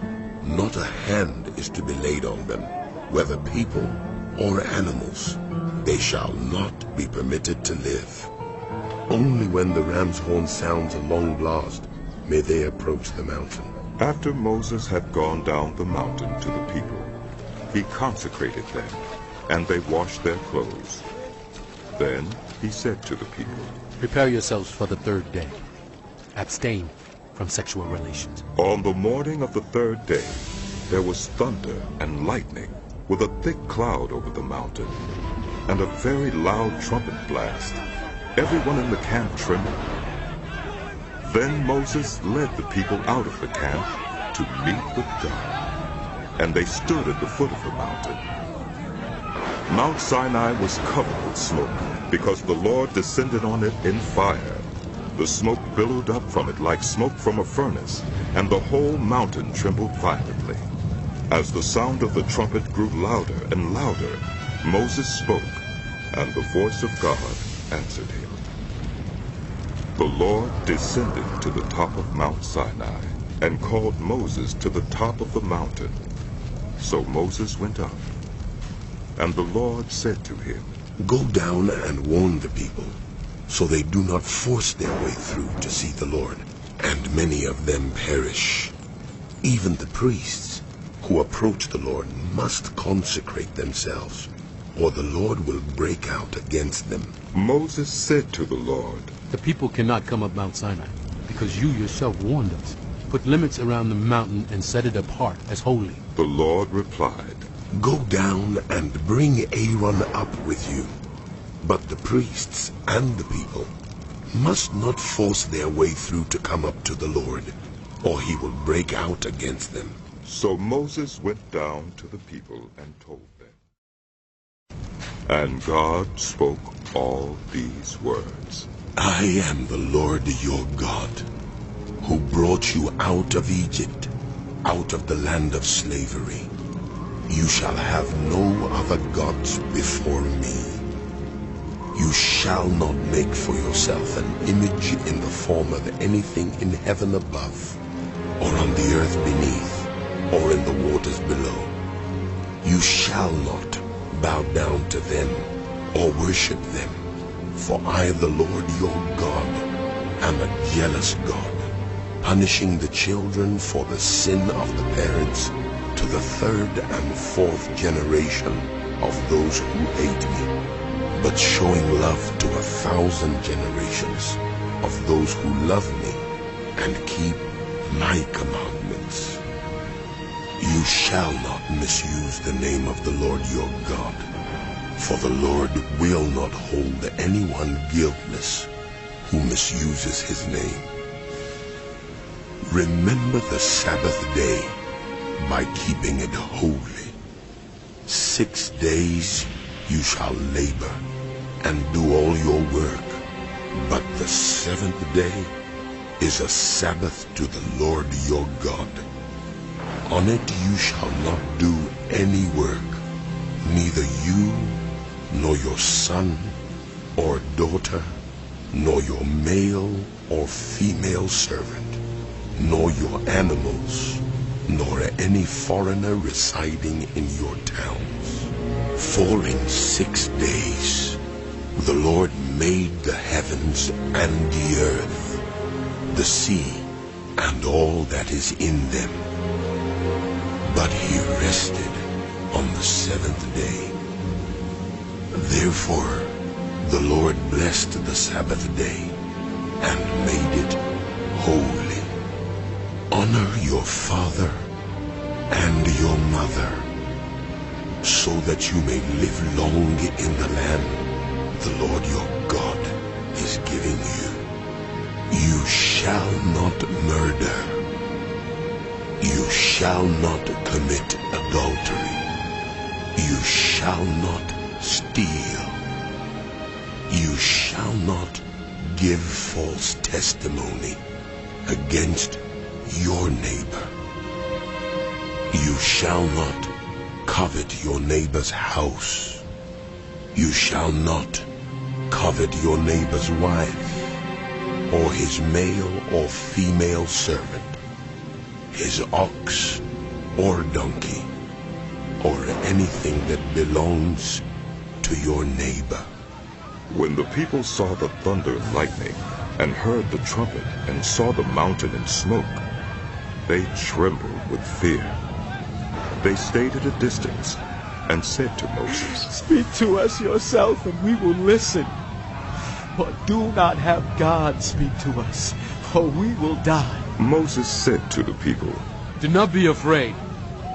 God has come to test you, so that the fear of God will be with you to keep you from sinning. The people remained at a distance, while Moses approached the thick darkness where God was. Then the Lord said to Moses, Tell the Israelites this. You have seen for yourselves that I have spoken to you from heaven. Do not make any gods to be alongside me. Do not make for yourselves gods of silver or gods of gold. Make an altar of earth for me and sacrifice on it your burnt offerings and fellowship offerings, your sheep and goats and your cattle. Wherever I cause my name to be honored, I will come to you and bless you. If you make an altar of stones for me, do not build it with dressed stones, for you will defile it if you use a tool on it.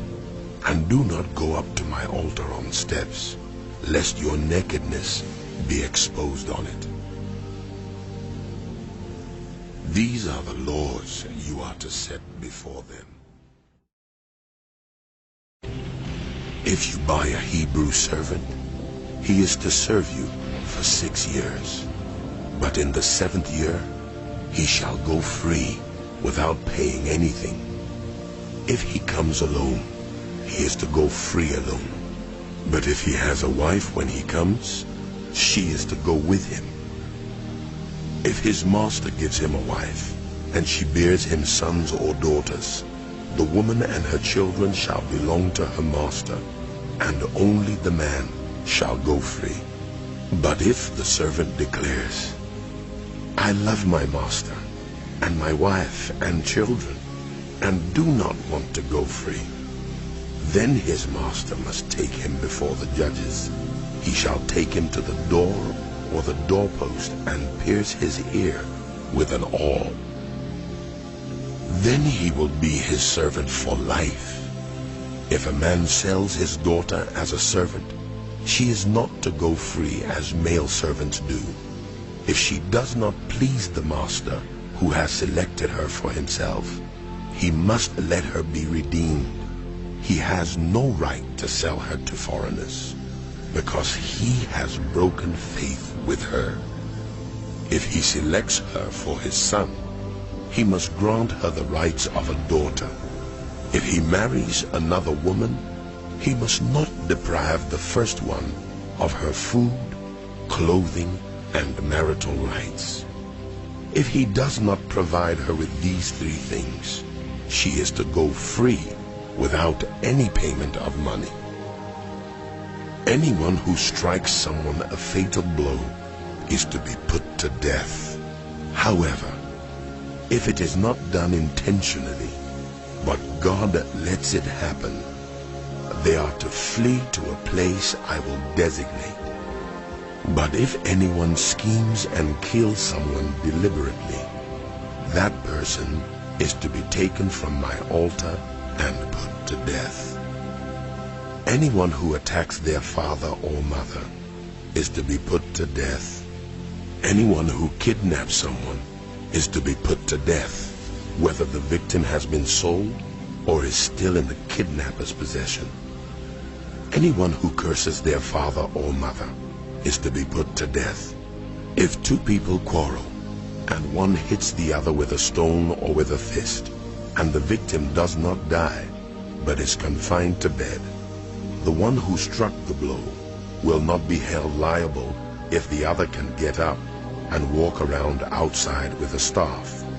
However, the guilty party must pay the injured person for any loss of time and see that the victim is completely healed. Anyone who beats their male or female slave with a rod must be punished if the slave dies as a direct result. But they are not to be punished if the slave recovers after a day or 2, since the slave is their property. If people are fighting, and a pregnant woman is hit and gives birth prematurely, but there is no serious injury, the offender must be fined whatever the woman's husband demands and the court allows. But if there is serious injury, you are to take life for life, eye for eye, tooth for tooth, hand for hand, foot for foot, burn for burn, wound for wound, bruise for bruise. An owner who hits a male or female slave in the eye and destroys it must let the slave go free to compensate for the eye. And an owner who knocks out the tooth of a male or female slave must let the slave go free to compensate for the tooth. If a bull gores a man or a woman to death, the bull is to be stoned to death, and its meat must not be eaten, but the owner of the bull will not be held responsible.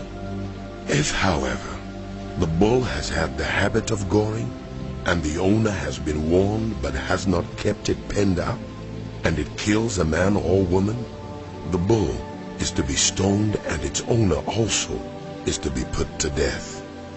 However, if payment is demanded, the owner's life may be redeemed by the payment of whatever is demanded. This law also applies if the bull gores a son or daughter. If the bull gores a male or female slave, the owner must pay 30 shekels of silver to the master of the slave, and the bull is to be stoned to death. If anyone uncovers a pit or digs one and fails to cover it, and an ox or a donkey falls into it, the one who opened the pit must pay the owner for the loss and take the dead animal in exchange. If anyone's bull injures the bull of another and it dies, the two parties are to sell the live one and divide both the money and the dead animal equally. However, if it was known that the bull had the habit of goring, yet the owner did not keep it penned up, the owner must pay animal for animal and take the dead animal. Whoever steals an ox or a sheep and slaughters it or sells it must pay back 5 head of cattle for the ox and 4 sheep for the sheep. If a thief is caught breaking in and is struck a fatal blow, the defender is not guilty of bloodshed. But if it happens after sunrise, the defender is guilty of bloodshed. Anyone who steals must certainly make restitution, but if they have nothing, they must be sold to pay for their theft. If the stolen animal is found alive in their possession, whether ox or donkey or sheep, they must pay back double. If anyone grazes their livestock in a field or vineyard and lets them stray and they graze in another person's field, restitution must be made from the best of the livestock owner's field or vineyard. If a fire breaks out and spreads into thorn bushes so that it burns shocks of grain or standing grain or the whole field, the one who started the fire must make restitution.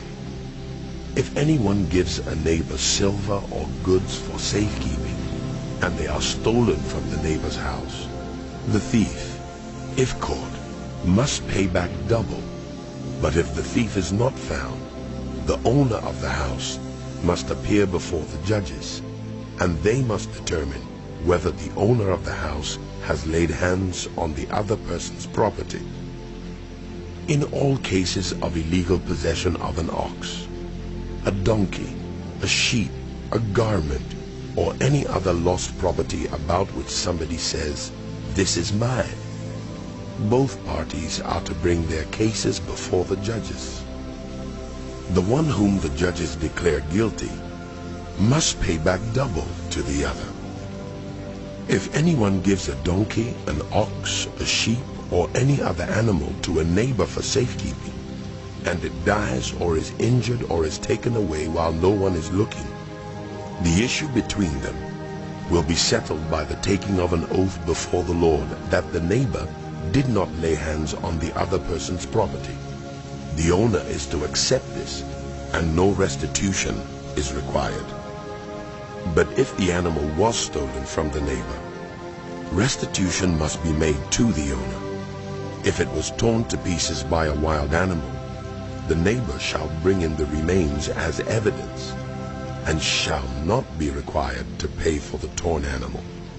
If anyone borrows an animal from a neighbor, and it is injured or dies while the owner is not present, restitution must be made.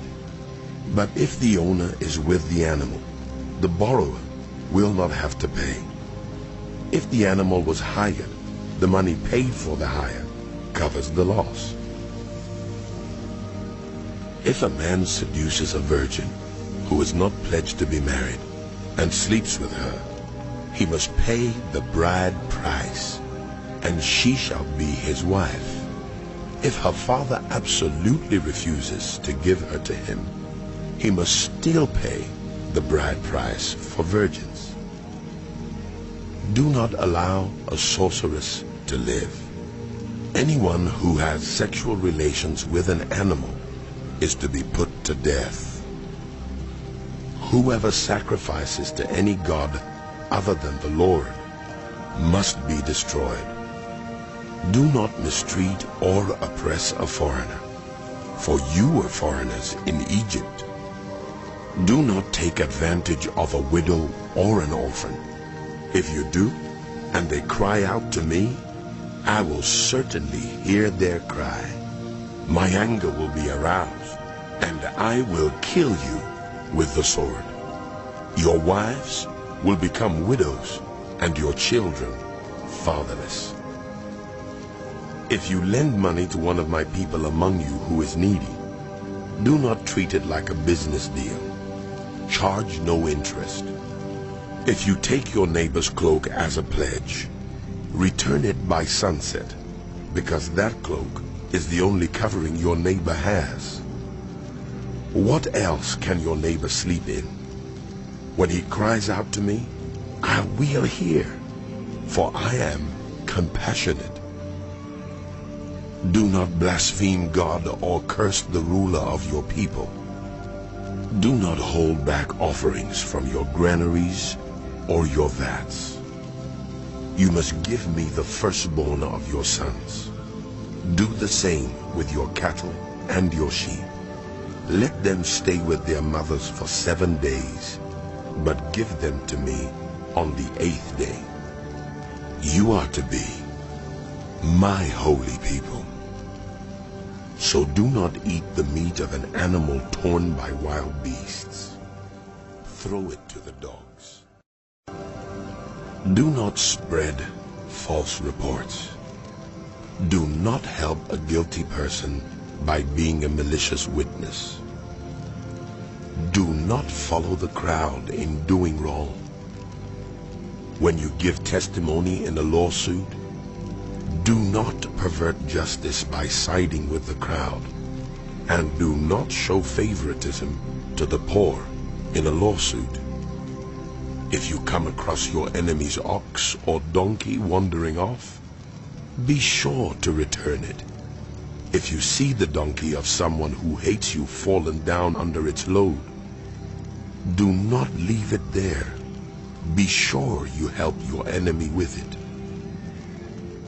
Do not deny justice to your poor people in their lawsuits. Have nothing to do with a false charge, and do not put an innocent or honest person to death, for I will not acquit the guilty. Do not accept a bribe, for a bribe blinds those who see and twists the words of the righteous. Do not oppress a foreigner. You yourselves know how it feels to be foreigners, because you were foreigners in Egypt. For 6 years you are to sow your fields and harvest the crops, but during the 7th year let the land lie unplowed and unused. Then the poor among your people may get food from it, and the wild animals may eat what they leave. Do the same with your vineyard and your olive grove. 6 days do your work, but on the 7th day do not work, so that your ox and your donkey may rest, and the slave born in your household and the foreigner among you as well may be refreshed. Be careful to do everything I have said to you. Do not invoke the names of other gods. Do not let them be heard on your lips. 3 times a year you are to celebrate a festival to me. Celebrate the festival of unleavened bread. For 7 days Eat bread made without yeast, as I commanded you. Do this at the appointed time in the month of Aviv, for in that month you came out of Egypt. No one is to appear before me empty-handed. Celebrate the festival of harvest with the first fruits of the crops you sow in your field. Celebrate the festival of ingathering at the end of the year, when you gather in your crops from the field. 3 times a year, all the men are to appear before the sovereign Lord. Do not offer the blood of a sacrifice to me along with anything containing yeast. The fat of my festival offerings must not be kept until morning. Bring the best of the first fruits of your soil to the house of the Lord your God. Do not cook a young goat in its mother's milk. See, I am sending an angel ahead of you to guard you along the way and to bring you to the place I have prepared. Pay attention to him and listen to what he says. Do not rebel against him. He will not forgive your rebellion, since my name is in him. If you listen carefully to what he says and do all that I say, I will be an enemy to your enemies and will oppose those who oppose you. My angel will go ahead of you and bring you into the land of the Amorites, Hittites, Perizzites, Canaanites, Hivites, and Jebusites, and I will wipe them out. Do not bow down before their gods, or worship them, or follow their practices. You must demolish them and break their sacred stones to pieces. Worship the Lord your God, and his blessing will be on your food and water. I will take away sickness from among you, and none will miscarry or be barren in your land. I will give you a full lifespan.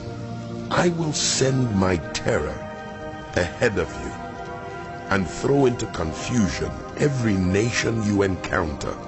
I will make all your enemies turn their backs and run. I will send the hornet ahead of you to drive the Hivites, Canaanites, and the Hittites out of your way. But I will not drive them out in a single year, because the land would become desolate and the wild animals too numerous for you.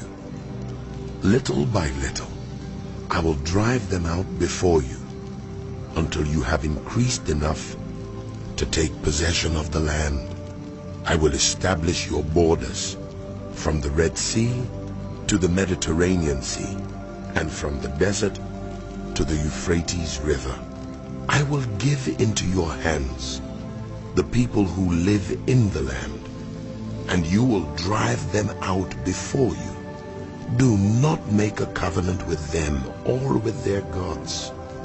Do not let them live in your land, or they will cause you to sin against me, because the worship of their gods will certainly be a sin.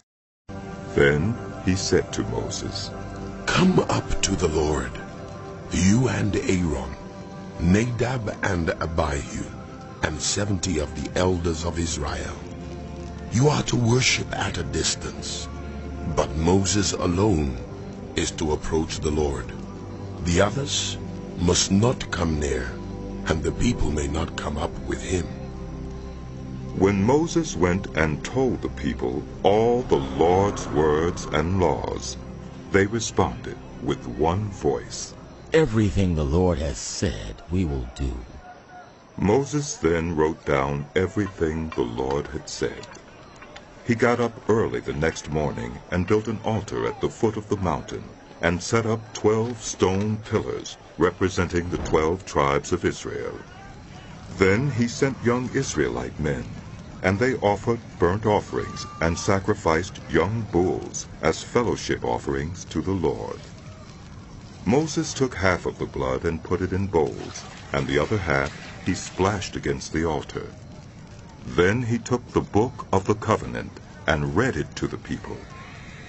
They responded, "We will do everything the Lord has said. We will obey."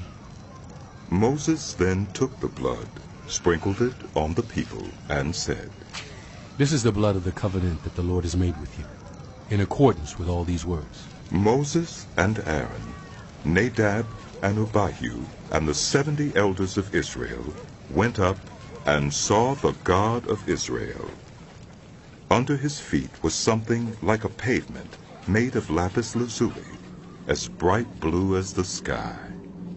But God did not raise his hand against these leaders of the Israelites. They saw God, and they ate and drank.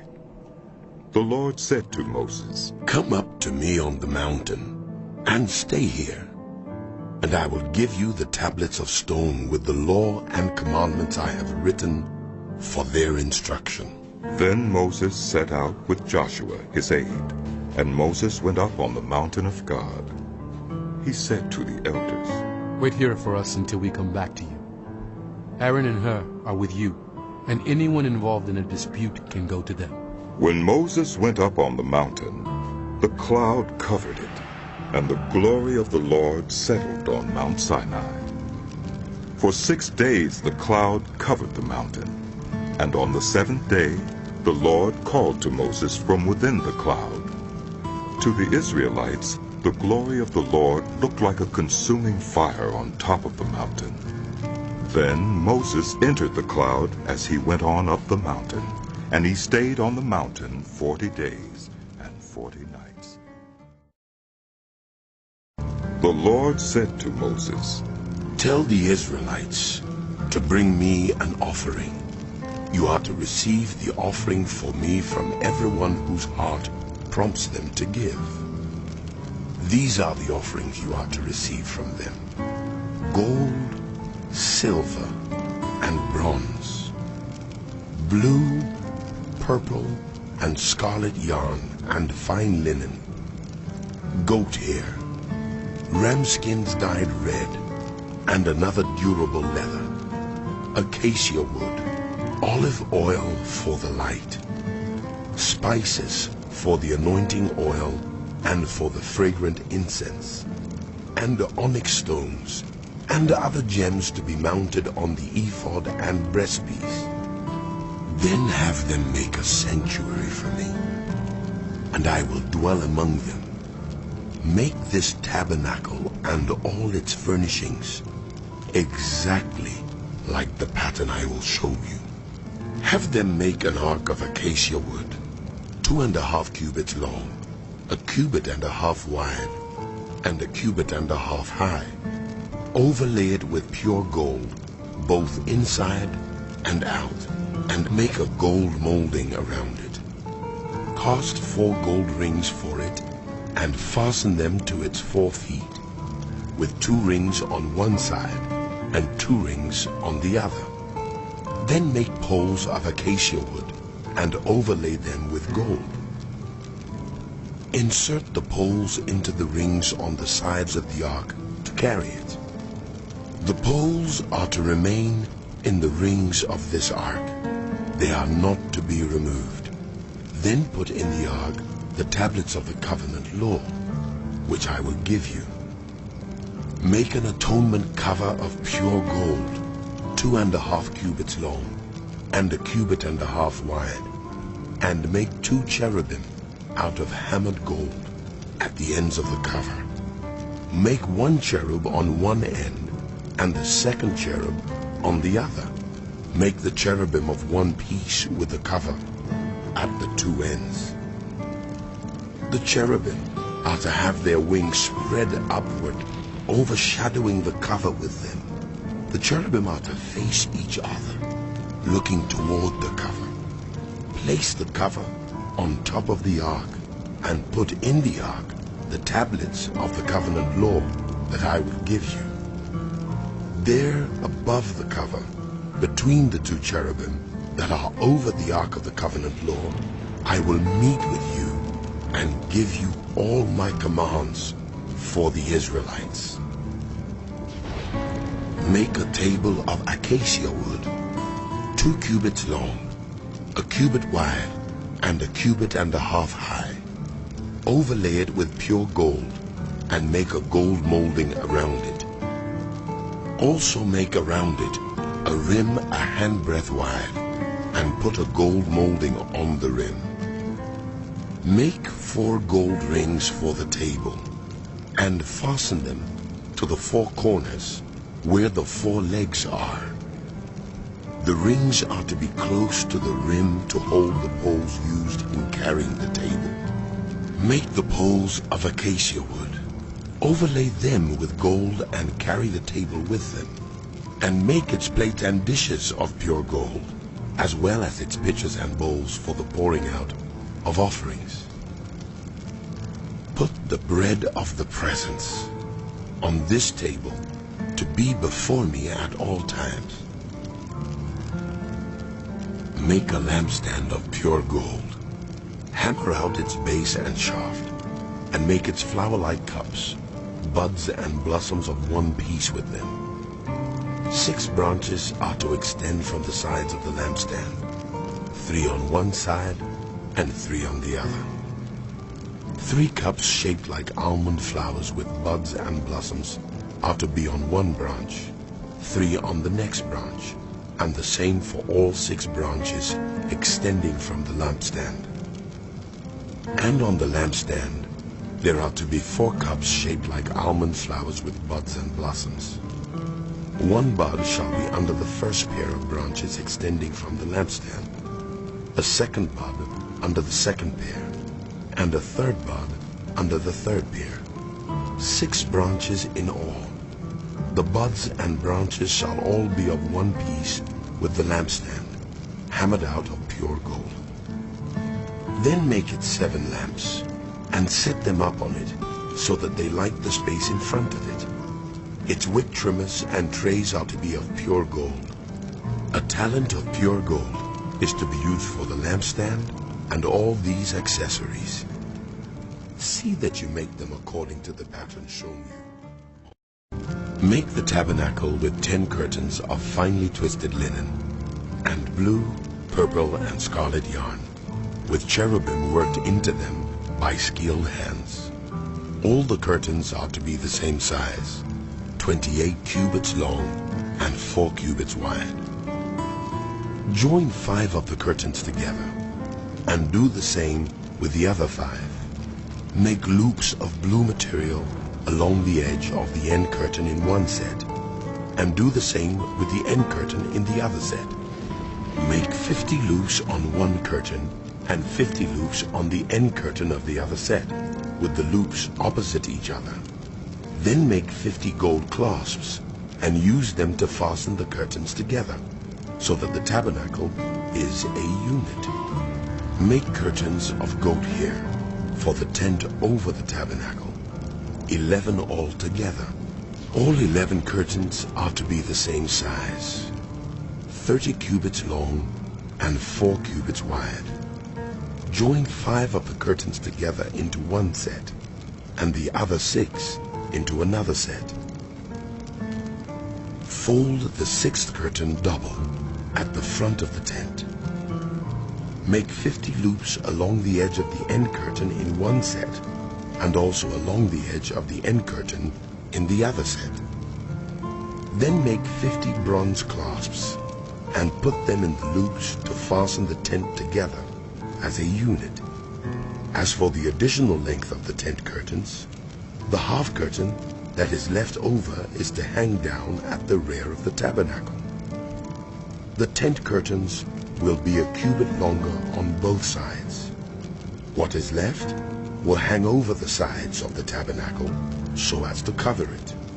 Make for the tent a covering of ram skins dyed red, and over that a covering of the other durable leather. Make upright frames of acacia wood for the tabernacle. Each frame is to be 10 cubits long and a cubit and a half wide, with 2 projections set parallel to each other. Make all the frames of the tabernacle in this way. Make 20 frames for the south side of the tabernacle, and make 40 silver bases to go under them, 2 bases for each frame, 1 under each projection. For the other side, the north side of the tabernacle, make 20 frames and 40 silver bases, 2 under each frame. Make 6 frames for the far end, that is, the west end of the tabernacle, and make 2 frames for the corners at the far end. At these 2 corners, they must be double from the bottom all the way to the top, and fitted into a single ring. Both shall be like that. So there will be 8 frames and 16 silver bases, 2 under each frame. Also, make crossbars of acacia wood, 5 for the frames on one side of the tabernacle, 5 for those on the other side, and 5 for the frames on the west at the far end of the tabernacle. The center crossbar is to extend from end to end at the middle of the frames. Overlay the frames with gold, and make gold rings to hold the crossbars. Also overlay the crossbars with gold. Set up the tabernacle according to the plan shown you on the mountain. Make a curtain of blue, purple, and scarlet yarn, and finely twisted linen, with cherubim worked into it by skilled hands. Hang it with gold hooks on 4 posts of acacia wood overlaid with gold, and standing on 4 silver bases. Hang the curtain from the clasps, and place the Ark of the Covenant law behind the curtain. The curtain will separate the holy place from the most holy place. Put the atonement cover on the Ark of the Covenant law in the most holy place. Place the table outside the curtain on the north side of the tabernacle, and put the lampstand opposite it on the south side. For the entrance to the tent, make a curtain of blue, purple, and scarlet yarn and finely twisted linen, the work of an embroiderer. Make gold hooks for this curtain, and 5 posts of acacia wood overlaid with gold, and cast 5 bronze bases for them. Build an altar of acacia wood, 3 cubits high. It is to be square, 5 cubits long, and 5 cubits wide. Make a horn at each of the 4 corners, so that the horns and the altar are of one piece, and overlay the altar with bronze.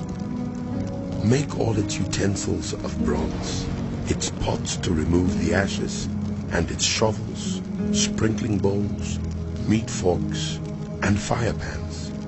Make a grating for it, a bronze network, and make a bronze ring at each of the 4 corners of the network. Put it under the ledge of the altar, so that it is halfway up the altar. Make poles of acacia wood for the altar, and overlay them with bronze. The poles are to be inserted into the rings, so they will be on 2 sides of the altar when it is carried. Make the altar hollow out of boards. It is to be made just as you were shown on the mountain.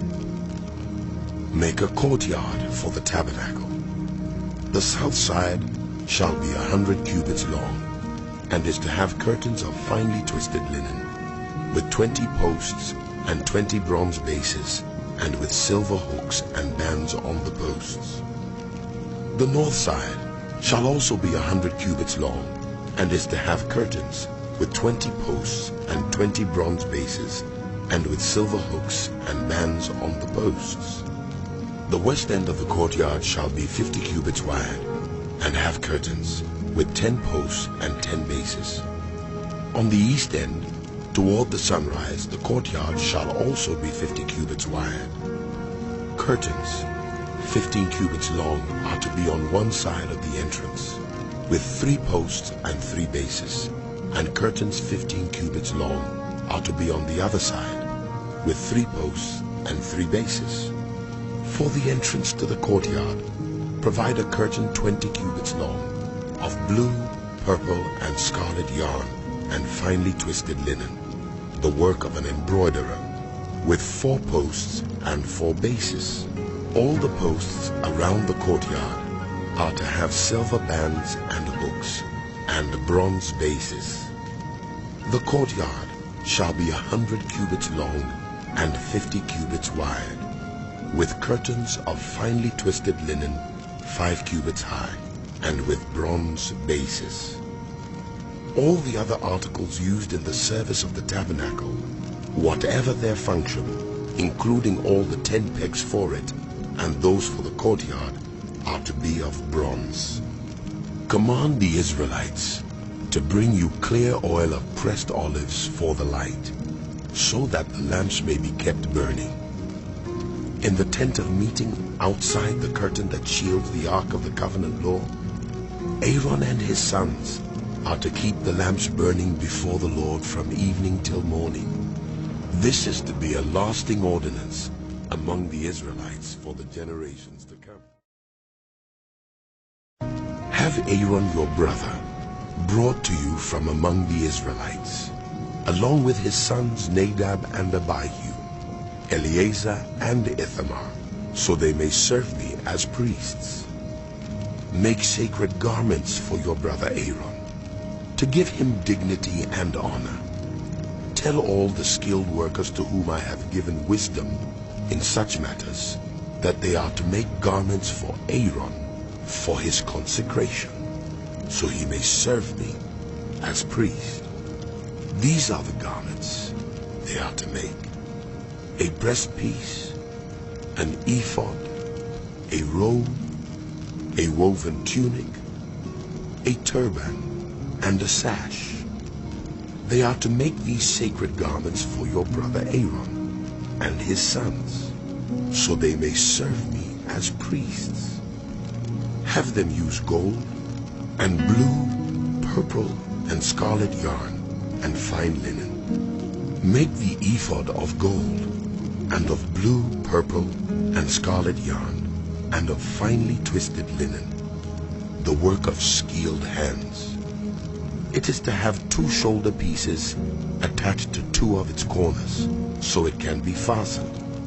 Its skillfully woven waistband is to be like it, of 1 piece with the ephod, and made with gold, and with blue, purple, and scarlet yarn, and with finely twisted linen. Take 2 onyx stones and engrave on them the names of the sons of Israel, in the order of their birth.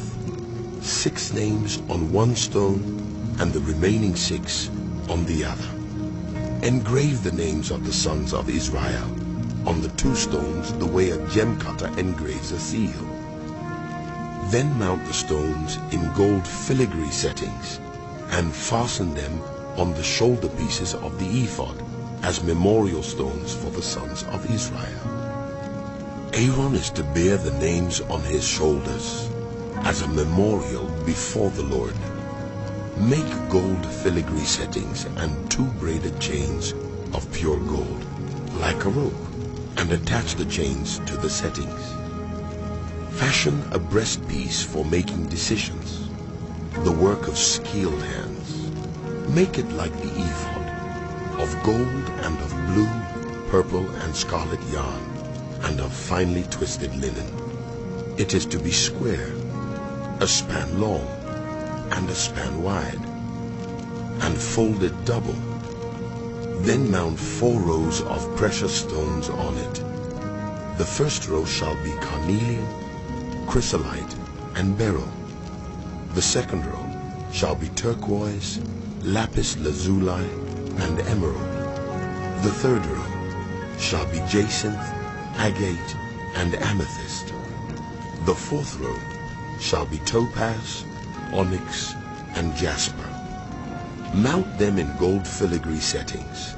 There are to be 12 stones, 1 for each of the names of the sons of Israel, each engraved like a seal, with the name of one of the 12 tribes.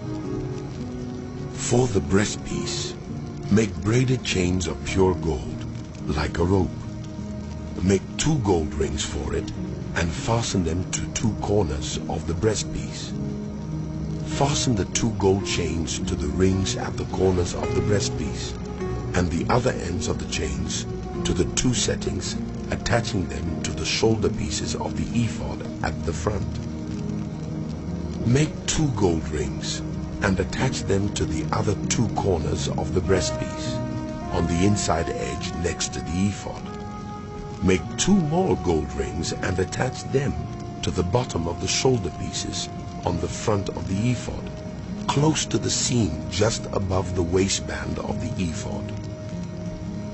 The rings of the breastpiece are to be tied to the rings of the ephod with blue cord, connecting it to the waistband, so that the breastpiece will not swing out from the ephod. Whenever Aaron enters the holy place, he will bear the names of the sons of Israel over his heart on the breastpiece of decision, as a continuing memorial before the Lord. Also put the Urim and the Thummim in the breastpiece, so they may be over Aaron's heart whenever he enters the presence of the Lord. Thus Aaron will always bear the means of making decisions for the Israelites over his heart before the Lord. Make the robe of the ephod entirely of blue cloth, with an opening for the head in its center. There shall be a woven edge like a collar around this opening, so that it will not tear. Make pomegranates of blue, purple, and scarlet yarn around the hem of the robe, with gold bells between them. The gold bells and the pomegranates are to alternate around the hem of the robe. Aaron must wear it when he ministers. The sound of the bells will be heard when he enters the holy place before the Lord, and when he comes out, so that he will not die. Make a plate of pure gold, and engrave on it as on a seal, holy to the Lord. Fasten a blue cord to it, to attach it to the turban. It is to be on the front of the turban. It will be on Aaron's forehead, and he will bear the guilt involved in the sacred gifts the Israelites consecrate, whatever their gifts may be. It will be on Aaron's forehead continually, so that they will be acceptable to the Lord. Weave the tunic of fine linen, and make the turban of fine linen. The sash is to be the work of an embroiderer. Make tunics, sashes, and caps for Aaron's sons, to give them dignity and honor. After you put these clothes on your brother Aaron and his sons, anoint and ordain them. Consecrate them, so they may serve me as priests. Make linen undergarments as a covering for the body, reaching from the waist to the thigh. Aaron and his sons must wear them whenever they enter the tent of meeting, or approach the altar to minister in the holy place, so that they will not incur guilt and die. This is to be a lasting ordinance for Aaron. This is what you are to do to consecrate them, so they may serve me as priests. Take a young bull and 2 rams without defect, and from the finest wheat flour make round loaves without yeast, thick loaves without yeast and with olive oil mixed in, and thin loaves without yeast and brushed with olive oil. Put them in a basket and present them in it, along with the bull and the 2 rams. Then bring Aaron and his sons to the entrance to the tent of meeting, and wash them with water. Take the garments and dress Aaron with the tunic, the robe of the ephod itself, and the breastpiece. Fasten the ephod on him by its skillfully woven waistband. Put the turban on his head, and attach the sacred emblem to the turban. Take the anointing oil, and anoint him by pouring it on his head. Bring his sons, and dress them in tunics, and fasten caps on them. Then tie sashes on Aaron and his sons. The priesthood is theirs by a lasting ordinance. Then you shall ordain Aaron and his sons. Bring the bull to the front of the tent of meeting, and Aaron and his sons shall lay their hands on its head. Slaughter it in the Lord's presence at the entrance to the tent of meeting. Take some of the bull's blood and put it on the horns of the altar with your finger, and pour out the rest of it at the base of the altar. Then take all the fat on the internal organs, the long lobe of the liver, and both kidneys with the fat on them, and burn them on the altar. But burn the bull's flesh, and its hide, and its intestines, outside the camp. It is a sin offering. Take one of the rams, and Aaron and his sons shall lay their hands on its head. Slaughter it, and take the blood and splash it against the sides of the altar. Cut the ram into pieces, and wash the internal organs and the legs, putting them with the head and the other pieces. Then burn the entire ram on the altar. It is a burnt offering to the Lord, a pleasing aroma, a food offering presented to the Lord. Take the other ram, and Aaron and his sons shall lay their hands on its head. Slaughter it. Take some of its blood, and put it on the lobes of the right ears of Aaron and his sons, on the thumbs of their right hands, and on the big toes of their right feet. Then splash blood against the sides of the altar, and take some of the blood on the altar, and some of the anointing oil, and sprinkle it on Aaron and his garments, and on his sons and their garments. Then he and his sons and their garments will be consecrated. Take from this ram the fat tail, the fat on the internal organs, the long lobe of the liver, both kidneys with the fat on them, and the right thigh. This is the ram for the ordination. From the basket of bread made without yeast, which is before the Lord, take 1 round loaf, 1 thick loaf with olive oil mixed in, and 1 thin loaf. Put all these in the hands of Aaron and his sons, and have them wave them before the Lord as a wave offering. Then take them from their hands and burn them on the altar, along with the burnt offering for a pleasing aroma to the Lord, a food offering presented to the Lord.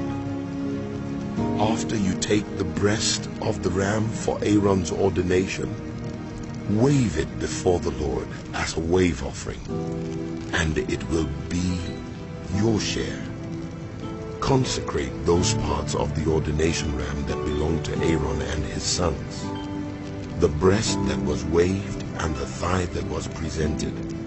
This is always to be the perpetual share from the Israelites for Aaron and his sons. It is the contribution the Israelites are to make to the Lord from their fellowship offerings. Aaron's sacred garments will belong to his descendants, so that they can be anointed and ordained in them. The son who succeeds him as priest and comes to the tent of meeting to minister in the holy place is to wear them 7 days. Take the ram for the ordination and cook the meat in a sacred place. At the entrance to the tent of meeting, Aaron and his sons are to eat the meat of the ram and the bread that is in the basket. They are to eat these offerings by which atonement was made for their ordination and consecration. But no one else may eat them, because they are sacred. And if any of the meat of the ordination ram or any bread is left over till morning, burn it up. It must not be eaten, because it is sacred. Do for Aaron and his sons everything I have commanded you, taking 7 days to ordain them. Sacrifice a bull each day as a sin offering to make atonement. Purify the altar by making atonement for it, and anoint it to consecrate it. For 7 days, make atonement for the altar and consecrate it. Then the altar will be most holy, and whatever touches it will be holy. This is what you are to offer on the altar regularly each day. 2 lambs a year old. Offer one in the morning and the other at twilight. With the first lamb, offer 1/10 of an ephah of the finest flour, mixed with 1/4 of a hin of oil from pressed olives, and 1/4 of a hin of wine as a drink offering. Sacrifice the other lamb at twilight with the same grain offering and its drink offering as in the morning, a pleasing aroma, a food offering presented to the Lord. For the generations to come, this burnt offering is to be made regularly at the entrance to the tent of meeting, before the Lord. There I will meet you and speak to you. There also I will meet with the Israelites, and the place will be consecrated by my glory. So I will consecrate the tent of meeting and the altar, and will consecrate Aaron and his sons to serve me as priests. Then I will dwell among the Israelites and be their God. They will know that I am the Lord their God, who brought them out of Egypt so that I might dwell among them. I am the Lord. Make an altar of acacia wood for burning incense. It is to be square, 1 cubit long and 1 cubit wide, and 2 cubits high. Its horns of 1 piece with it. Overlay the top and all the sides and the horns with pure gold, and make a gold molding around it. Make 2 gold rings for the altar below the molding, 2 on each of the opposite sides, to hold the poles used to carry it. Make the poles of acacia wood, and overlay them with gold. Put the altar in front of the curtain that shields the Ark of the Covenant law, before the atonement cover that is over the tablets of the covenant law, where I will meet with you. Aaron must burn fragrant incense on the altar every morning when he tends the lamps. He must burn incense again when he lights the lamps at twilight, so incense will burn regularly before the Lord for the generations to come. Do not offer on this altar any other incense or any burnt offering or grain offering, and do not pour a drink offering on it. Once a year, Aaron shall make atonement on its horns. This annual atonement must be made with the blood of the atoning sin offering for the generations to come. It is most holy to the Lord. Then the Lord said to Moses, When you take a census of the Israelites to count them, each one must pay the Lord a ransom for his life at the time he is counted. Then no plague will come on them when you number them. Each one who crosses over to those already counted is to give a half shekel, according to the sanctuary shekel, which weighs 20 gerahs. This half shekel is an offering to the Lord. All who cross over, those 20 years old or more, are to give an offering to the Lord. The rich are not to give more than a half shekel, and the poor are not to give less, when you make the offering to the Lord to atone for your lives. Receive the atonement money from the Israelites, and use it for the service of the tent of meeting. It will be a memorial for the Israelites before the Lord, making atonement for your lives. Then the Lord said to Moses, Make a bronze basin with its bronze stand for washing. Place it between the tent of meeting and the altar, and put water in it. Aaron and his sons are to wash their hands and feet with water from it. Whenever they enter the tent of meeting, they shall wash with water, so that they will not die. Also, when they approach the altar to minister by presenting a food offering to the Lord, they shall wash their hands and feet, so that they will not die. This is to be a lasting ordinance for Aaron and his descendants for the generations to come. Then the Lord said to Moses, Take the following fine spices, 500 shekels of liquid myrrh, half as much, that is, 250 shekels of fragrant cinnamon, 250 shekels of fragrant calamus, 500 shekels of cassia, all according to the sanctuary shekel, and a hin of olive oil. Make these into a sacred anointing oil, a fragrant blend, the work of a perfumer. It will be the sacred anointing oil. Then use it to anoint the tent of meeting, the ark of the covenant law, the table and all its articles, the lampstand and its accessories, the altar of incense, the altar of burnt offering and all its utensils, and the basin with its stand. You shall consecrate them so they will be most holy, and whatever touches them will be holy. Anoint Aaron and his sons and consecrate them so they may serve me as priests. Say to the Israelites, This is to be my sacred anointing oil for the generations to come. Do not pour it on anyone else's body, and do not make any other oil using the same formula. It is sacred, and you are to consider it sacred. Whoever makes perfume like it and puts it on anyone other than a priest must be cut off from their people. Then the Lord said to Moses, Take fragrant spices, gum resin, onycha and galbanum, and pure frankincense, all in equal amounts, and make a fragrant blend of incense, the work of a perfumer. It is to be salted and pure and sacred.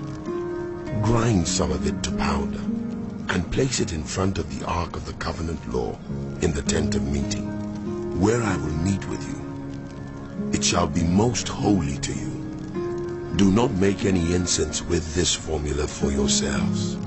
Consider it holy to the Lord. Whoever makes incense like it to enjoy its fragrance must be cut off. Then the Lord said to Moses, See, I have chosen Bezalel, son of Uri, the son of Hur of the tribe of Judah, and I have filled him with the Spirit of God, with wisdom, with understanding, with knowledge, and with all kinds of skills, to make artistic designs for work in gold, silver, and bronze, to cut and set stones, to work in wood, and to engage in all kinds of crafts.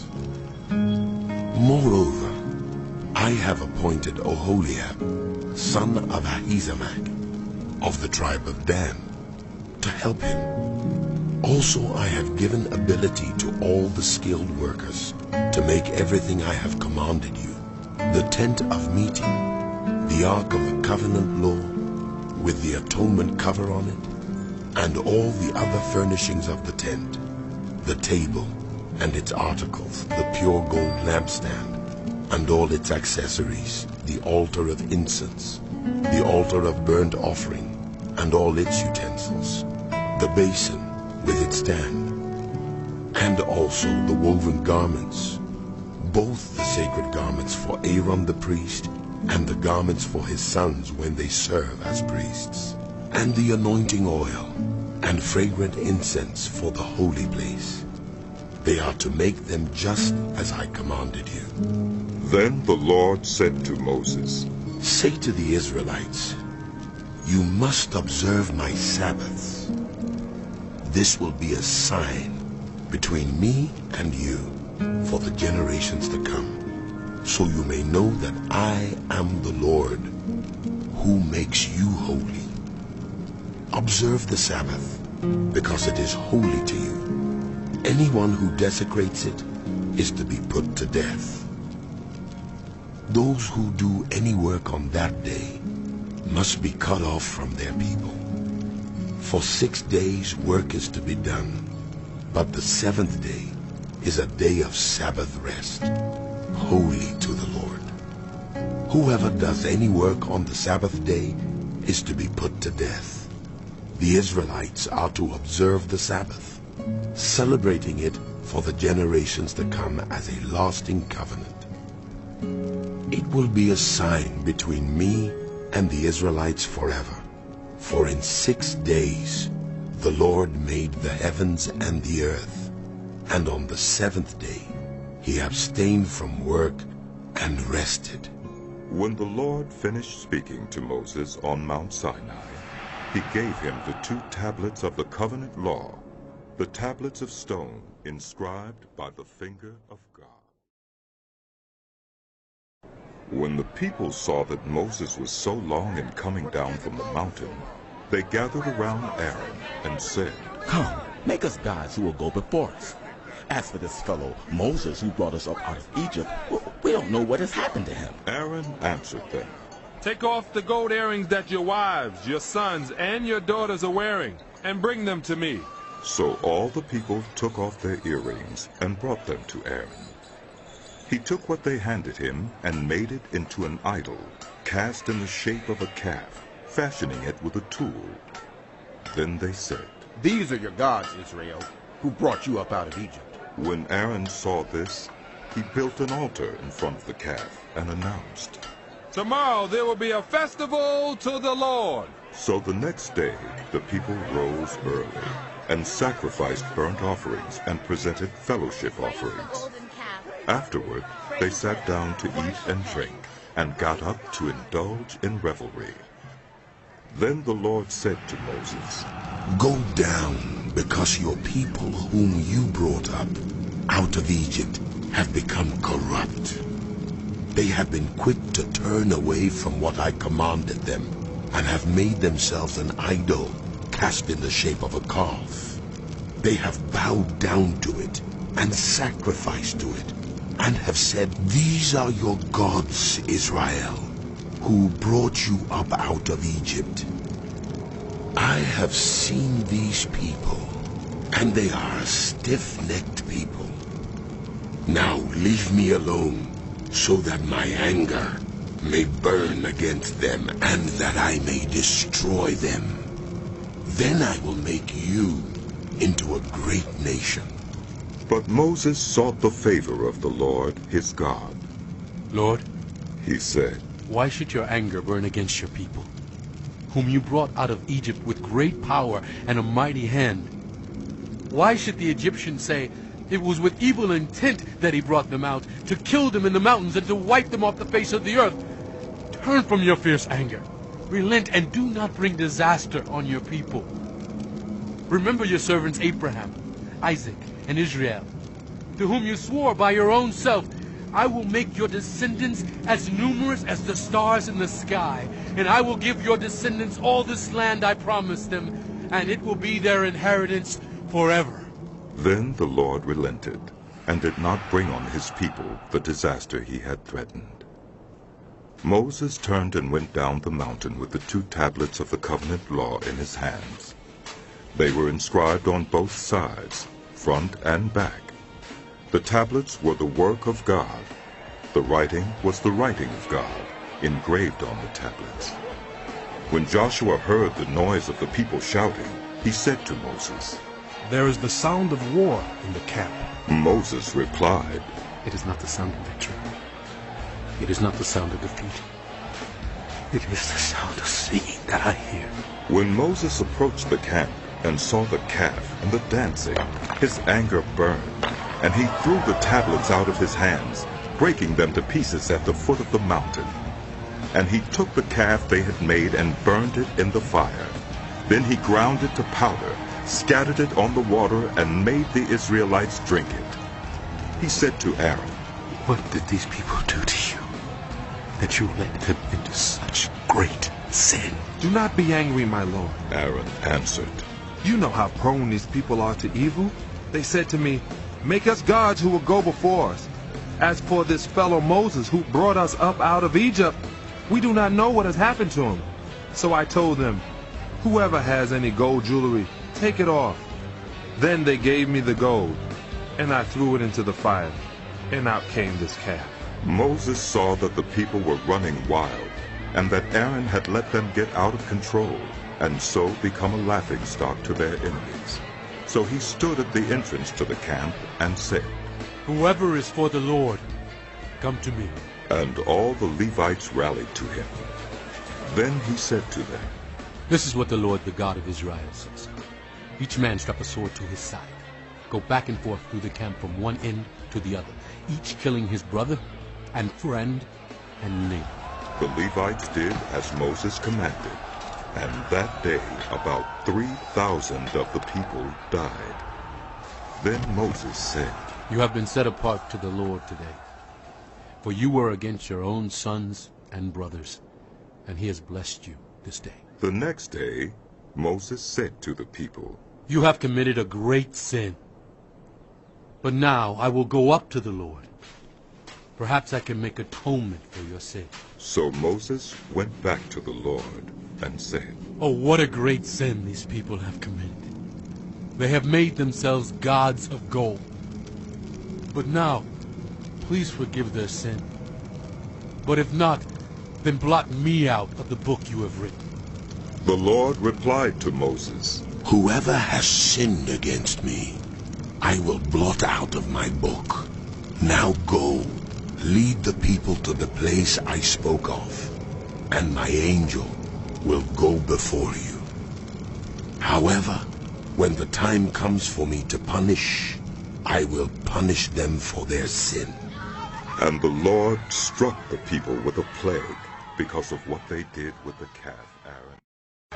Then the Lord said to Moses, "Leave this place, you and the people you brought up out of Egypt, and go up to the land I promised on oath to Abraham, Isaac, and Jacob, saying, I will give it to your descendants.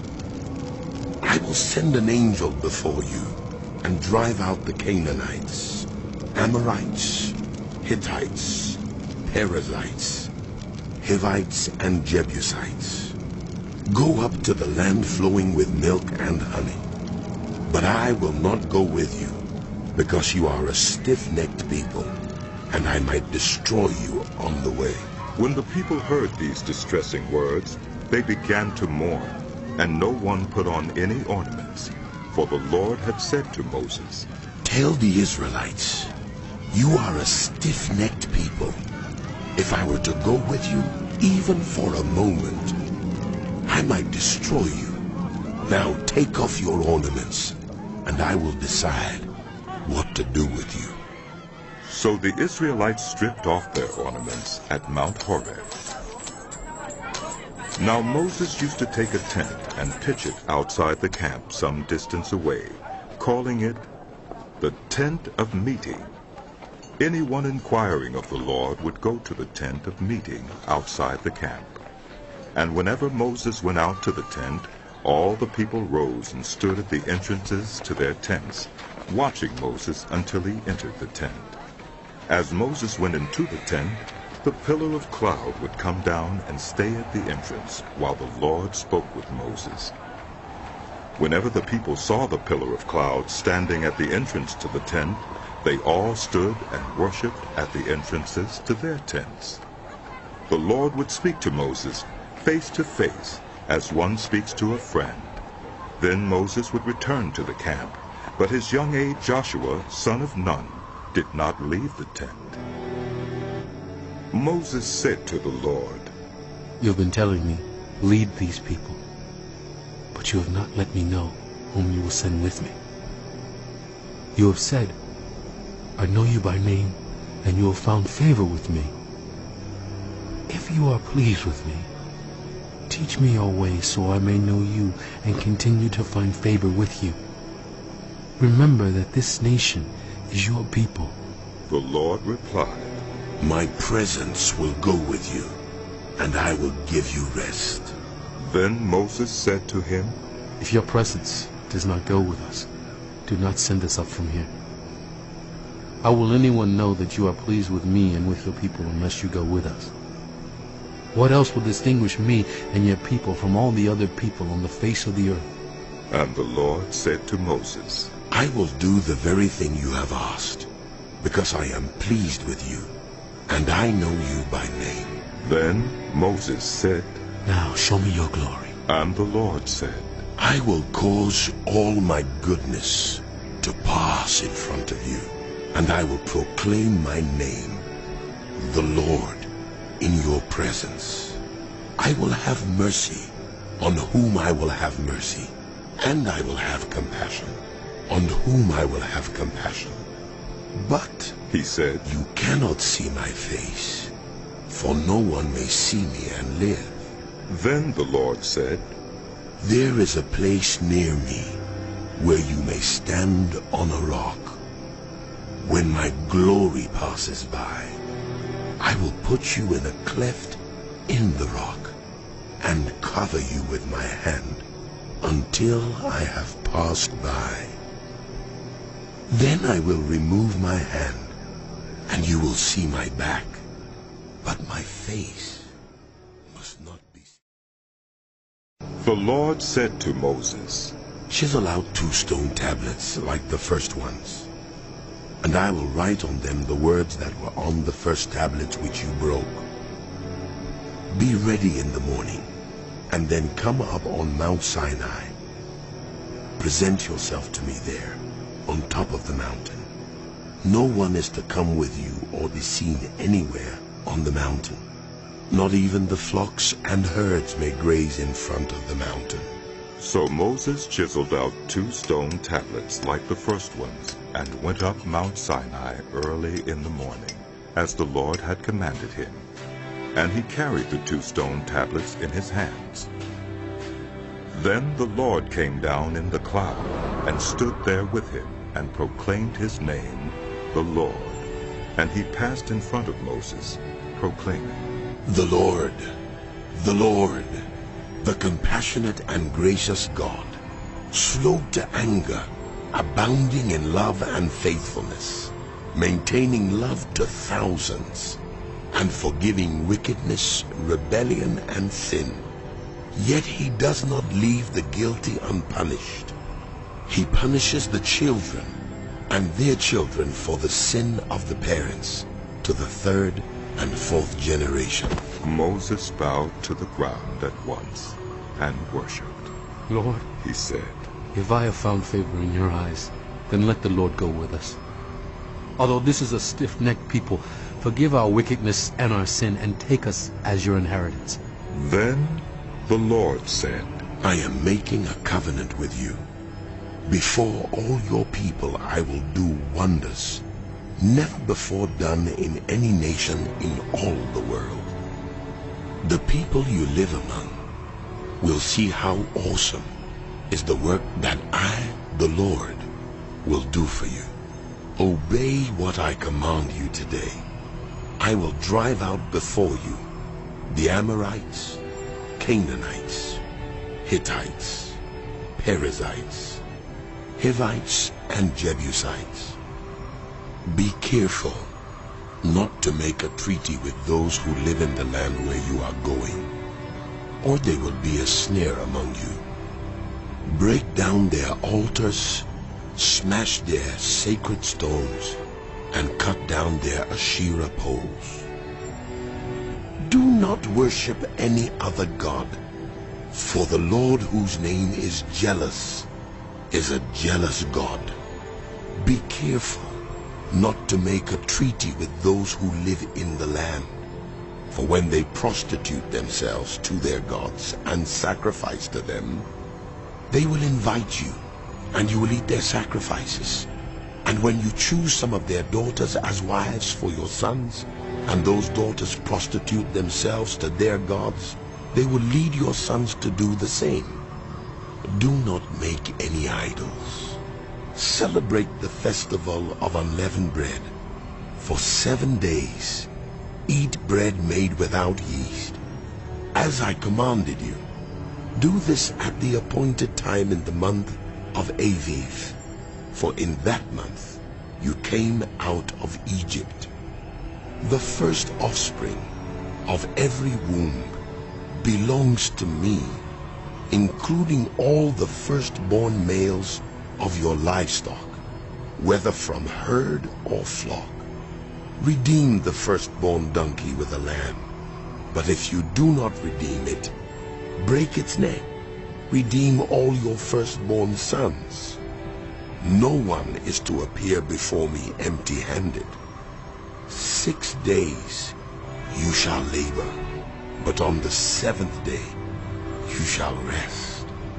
Even during the plowing season and harvest, you must rest. Celebrate the festival of weeks with the first fruits of the wheat harvest, and the festival of ingathering at the turn of the year. 3 times a year all your men are to appear before the sovereign Lord, the God of Israel. I will drive out nations before you and enlarge your territory, and no one will covet your land when you go up 3 times each year to appear before the Lord your God. Do not offer the blood of a sacrifice to me along with anything containing yeast. And do not let any of the sacrifice from the Passover festival remain until morning. Bring the best of the first fruits of your soil to the house of the Lord your God. Do not cook a young goat in its mother's milk. Then the Lord said to Moses, Write down these words, for in accordance with these words I have made a covenant with you and with Israel. Moses was there with the Lord 40 days and 40 nights without eating bread or drinking water. And he wrote on the tablets the words of the covenant, the 10 Commandments. When Moses came down from Mount Sinai with the 2 tablets of the covenant law in his hands, he was not aware that his face was radiant because he had spoken with the Lord. When Aaron and all the Israelites saw Moses, his face was radiant, and they were afraid to come near him. But Moses called to them, so Aaron and all the leaders of the community came back to him, and he spoke to them. Afterward all the Israelites came near him, and he gave them all the commands the Lord had given him on Mount Sinai. When Moses finished speaking to them, he put a veil over his face. But whenever he entered the Lord's presence to speak with him, he removed the veil until he came out. And when he came out and told the Israelites what he had been commanded, they saw that his face was radiant. Then Moses would put the veil back over his face until he went in to speak with them. Moses assembled the whole Israelite community and said to them, These are the things the Lord has commanded you to do. For 6 days work is to be done, but the 7th day shall be your holy day, a day of Sabbath rest to the Lord. Whoever does any work on it is to be put to death. Do not light a fire in any of your dwellings on the Sabbath day. Moses said to the whole Israelite community, This is what the Lord has commanded. From what you have, take an offering for the Lord.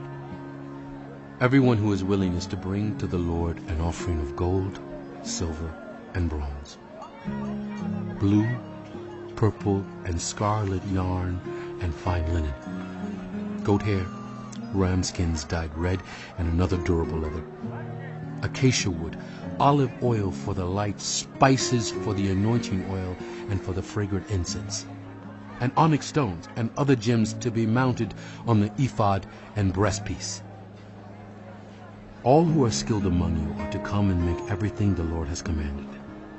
The tabernacle with its tent and its covering, clasps, frames, crossbars, posts and bases, the ark with its poles and the atonement cover, and the curtain that shields it, the table with its poles and all its articles, and the bread of the presence, the lampstand, that is for light with its accessories, lamps and oil for the light, the altar of incense with its poles, the anointing oil and the fragrant incense, the curtain for the doorway at the entrance to the tabernacle, the altar of burnt offering with its bronze grating, its poles and all its utensils, the bronze basin with its stand, the curtains of the courtyard with its posts and bases, and the curtain for the entrance to the courtyard, the tent pegs for the tabernacle and for the courtyard, and their ropes, the woven garments worn for ministry in the sanctuary, both the sacred garments for Aaron the priest and the garments for his sons when they serve as priests. Then the whole Israelite community withdrew from Moses' presence, and everyone who was willing and whose heart moved them came and brought an offering to the Lord for the work on the tent of meeting, for all its service and for the sacred garments. All who were willing, men and women alike, came and brought gold jewelry of all kinds, brooches, earrings, rings, and ornaments. They all presented their gold as a wave offering to the Lord. Everyone who had blue, purple, or scarlet yarn, or fine linen, or goat hair, ram skins dyed red, or the other durable leather, brought them. Those presenting an offering of silver or bronze brought it as an offering to the Lord, and everyone who had acacia wood for any part of the work brought it.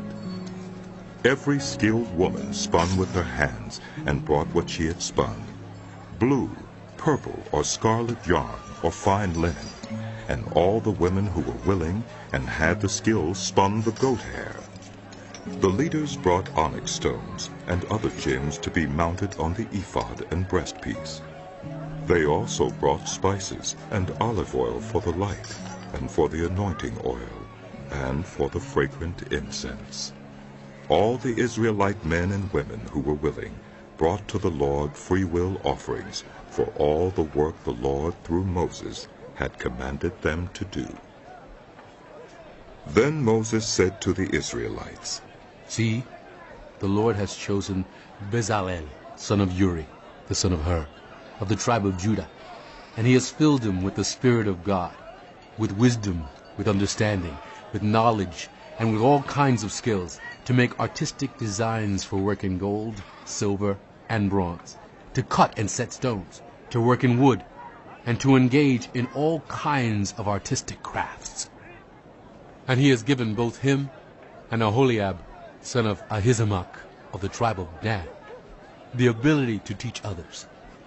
He has filled them with skill to do all kinds of work as engravers, designers, embroiderers in blue, purple, and scarlet yarn, and fine linen, and weavers, all of them skilled workers and designers.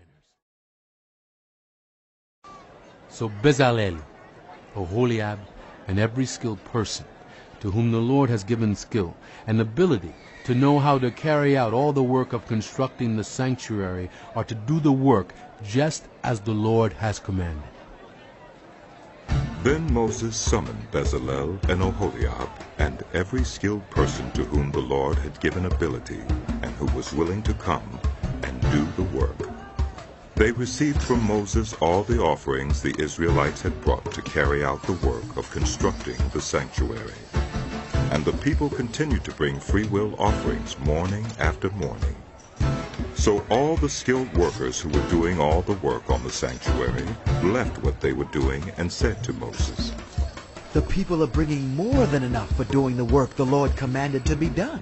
Then Moses gave an order, and they sent this word throughout the camp. No man or woman is to make anything else as an offering for the sanctuary. And so the people were restrained from bringing more, because what they already had was more than enough to do all the work. All those who were skilled among the workers made the tabernacle with 10 curtains of finely twisted linen, and blue, purple, and scarlet yarn, with cherubim worked into them by expert hands.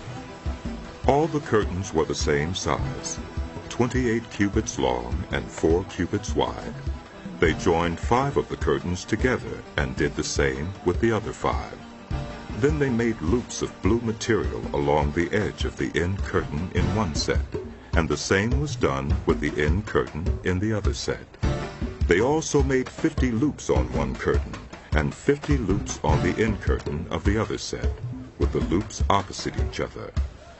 Then they made 50 gold clasps, and used them to fasten the two sets of curtains together, so that the tabernacle was a unit. They made curtains of goat hair for the tent over the tabernacle, 11 altogether. All 11 curtains were the same size, 30 cubits long and 4 cubits wide. They joined 5 of the curtains into one set, and the other 6 into another set. Then they made 50 loops along the edge of the end curtain in one set, and also along the edge of the end curtain in the other set. They made 50 bronze clasps to fasten the tent together as a unit. Then they made for the tent a covering of ram skins dyed red, and over that a covering of the other durable leather. They made upright frames of acacia wood for the tabernacle.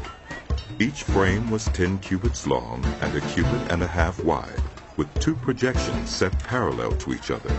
They made all the frames of the tabernacle in this way. They made 20 frames for the south side of the tabernacle and made 40 silver bases to go under them, 2 bases for each frame, 1 under each projection. For the other side, the north side of the tabernacle, they made 20 frames and 40 silver bases, 2 under each frame. They made 6 frames for the far end, that is, the west end of the tabernacle, and 2 frames were made for the corners of the tabernacle at the far end. At these 2 corners the frames were double from the bottom all the way to the top, and fitted into a single ring. Both were made alike, so there were 8 frames and 16 silver bases, 2 under each frame. They also made crossbars of acacia wood, 5 for the frames on one side of the tabernacle, 5 for those on the other side, and 5 for the frames on the west, at the far end of the tabernacle. They made the center crossbar so that it extended from end to end at the middle of the frames. They overlaid the frames with gold, and made gold rings to hold the crossbars. They also overlaid the crossbars with gold.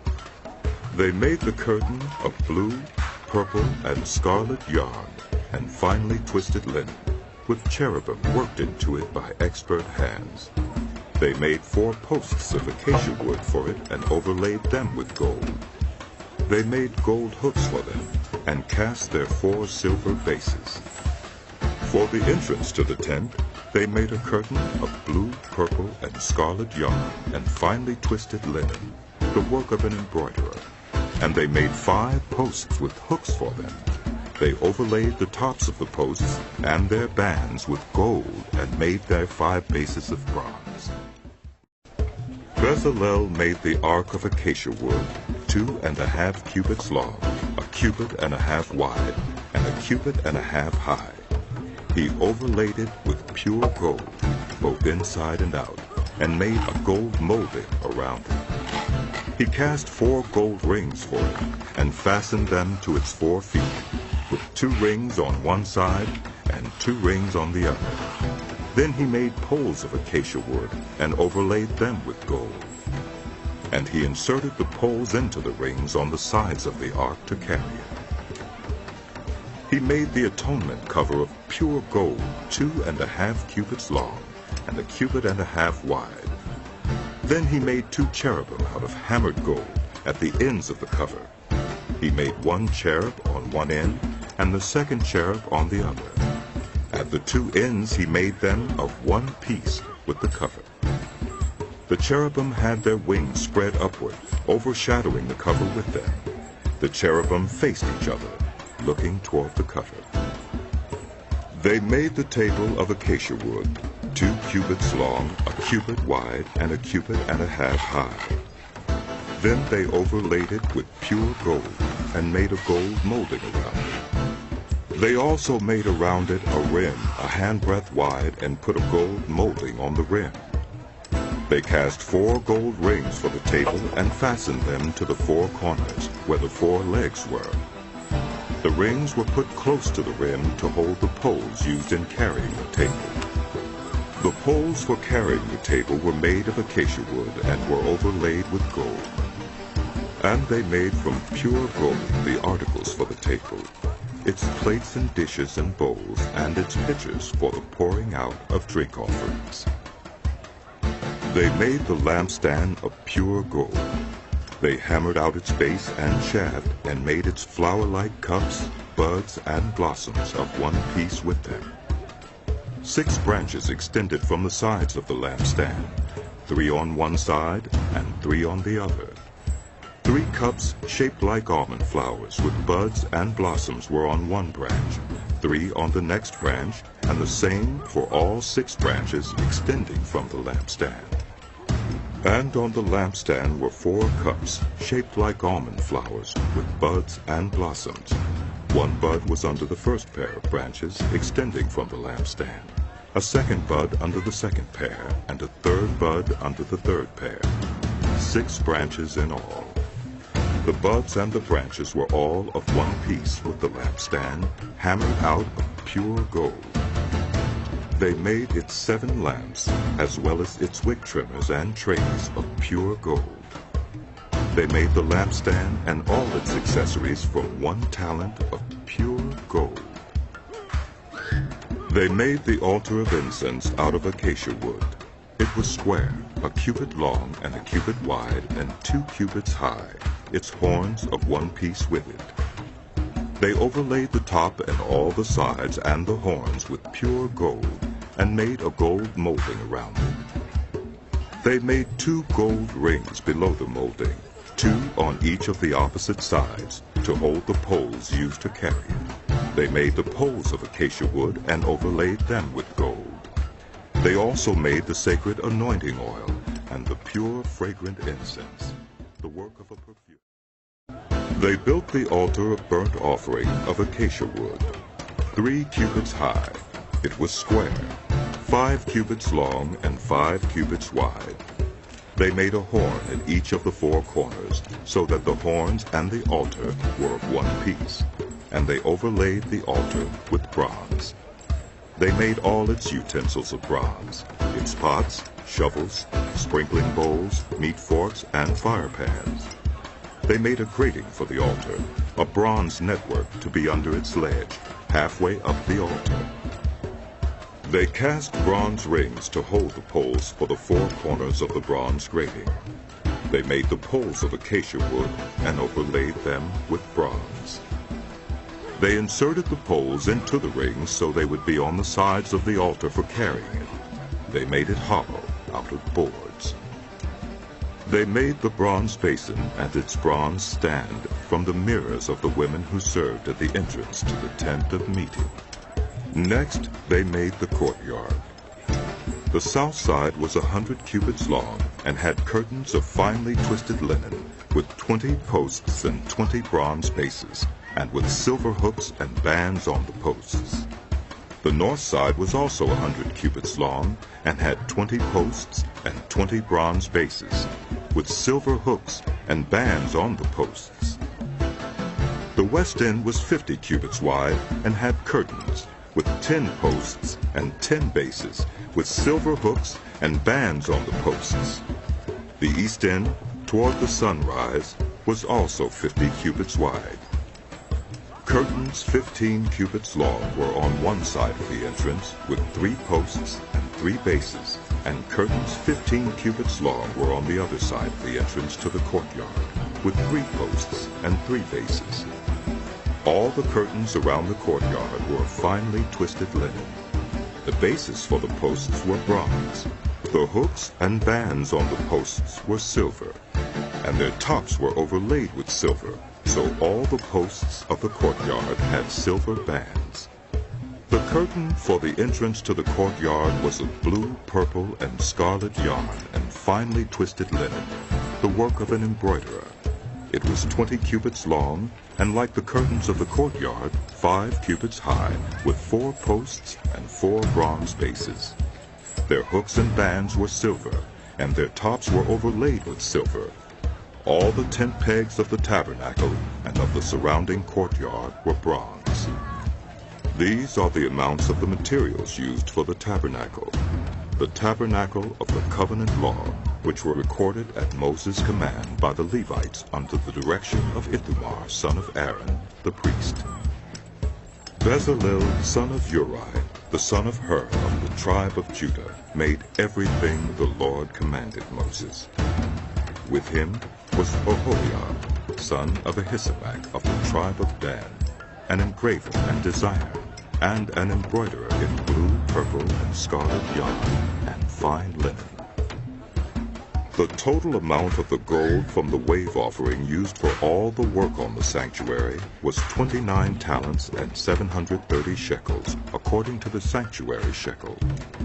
The silver obtained from those of the community who were counted in the census was 100 talents and 1,775 shekels, according to the sanctuary shekel.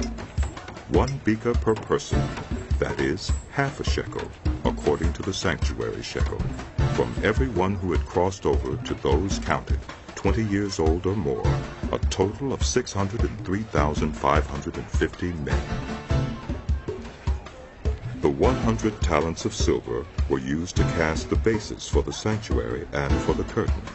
100 bases from the 100 talents, 1 talent for each base.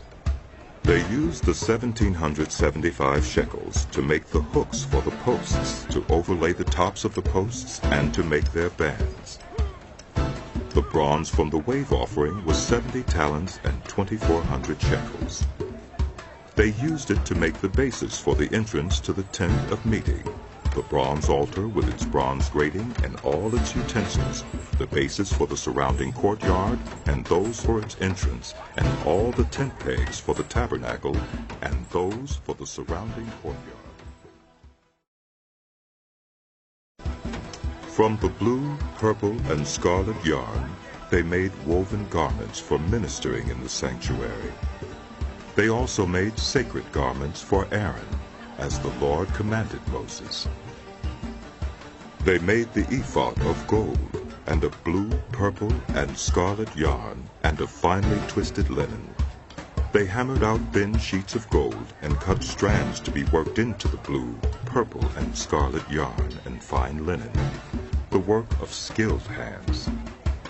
They made shoulder pieces for the ephod, which were attached to 2 of its corners, so it could be fastened.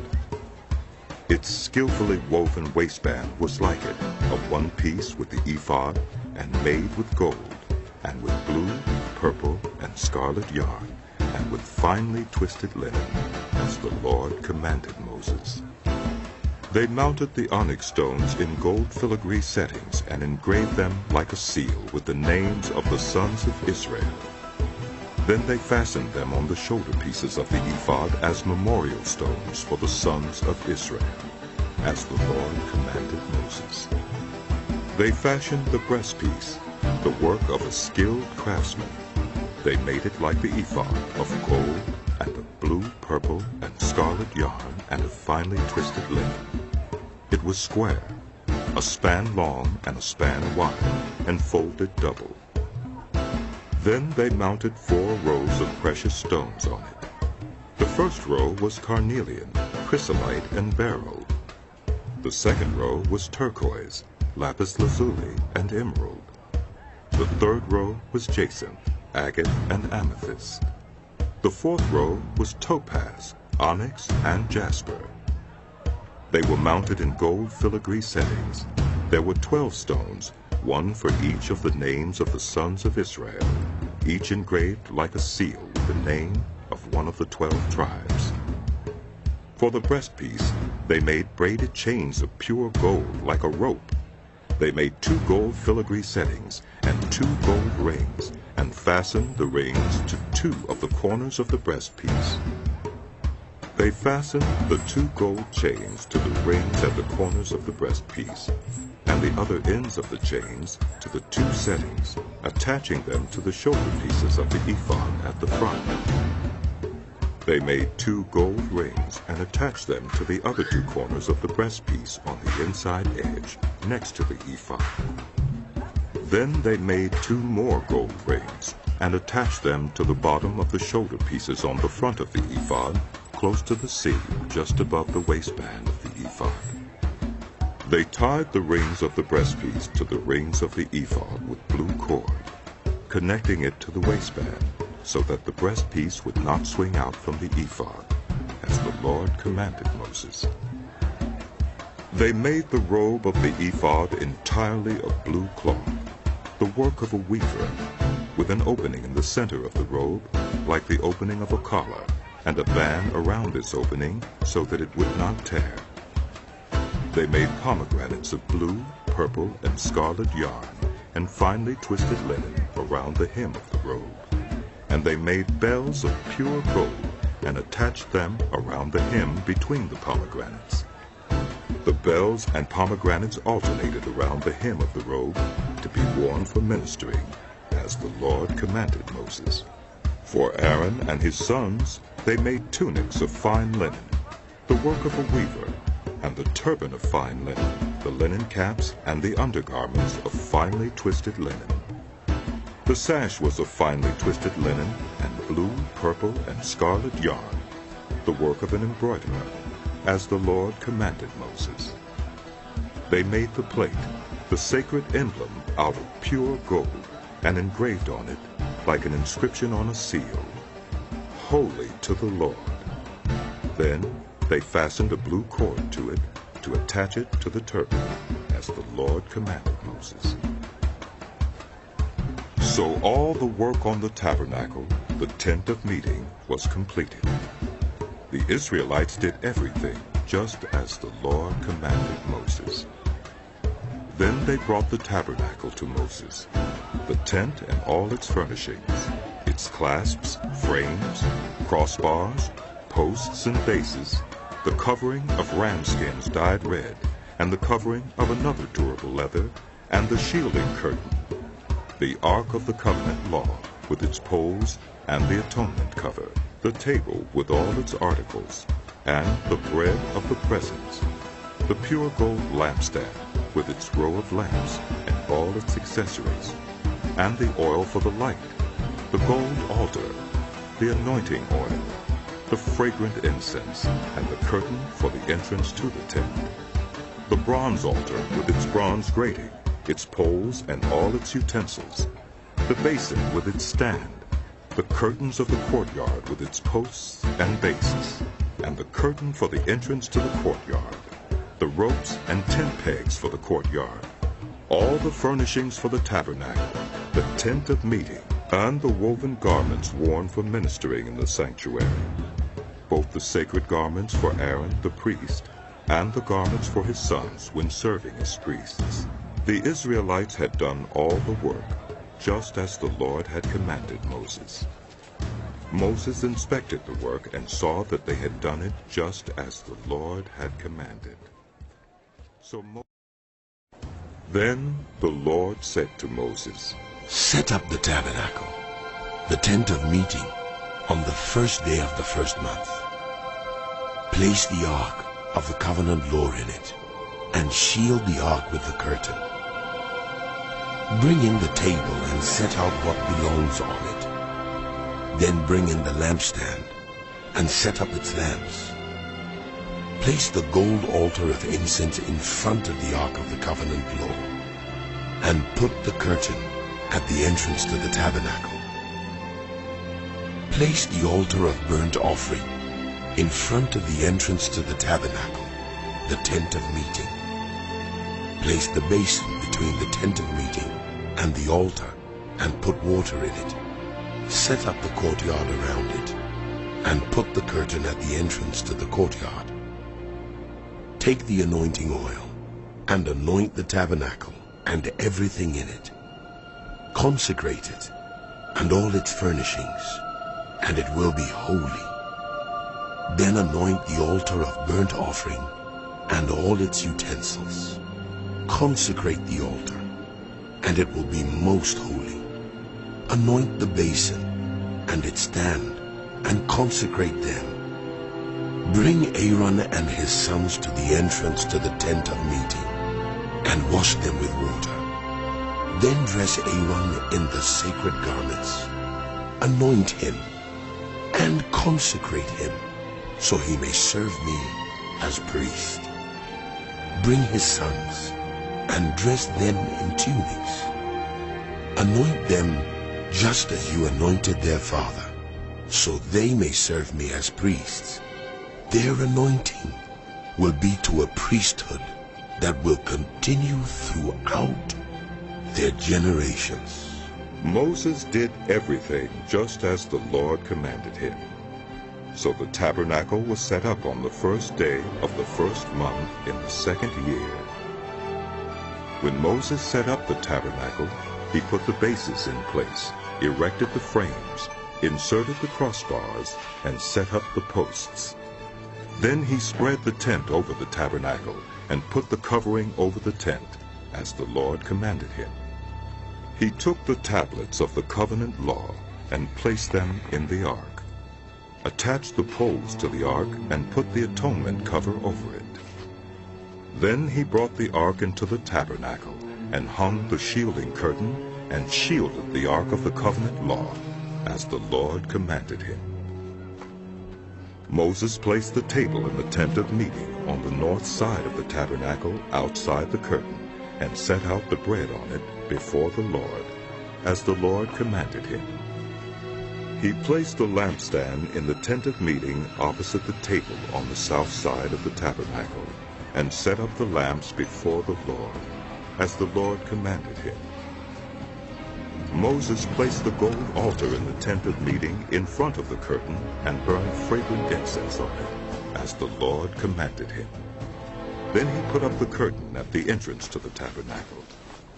He set the altar of burnt offering near the entrance to the tabernacle, the tent of meeting, and offered on it burnt offerings and grain offerings, as the Lord commanded him.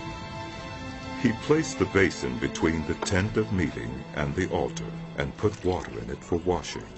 And Moses and Aaron and his sons used it to wash their hands and feet. They washed whenever they entered the tent of meeting or approached the altar, as the Lord commanded Moses. Then Moses set up the courtyard around the tabernacle and altar, and put up the curtain at the entrance to the courtyard. And so Moses finished the work. Then the cloud covered the tent of meeting, and the glory of the Lord filled the tabernacle. Moses could not enter the tent of meeting because the cloud had settled on it, and the glory of the Lord filled the tabernacle. In all the travels of the Israelites, whenever the cloud lifted from above the tabernacle, they would set out. But if the cloud did not lift, they did not set out until the day it lifted. So the cloud of the Lord was over the tabernacle by day, and fire was in the cloud by night in the sight of all the house of Israel during all their travels.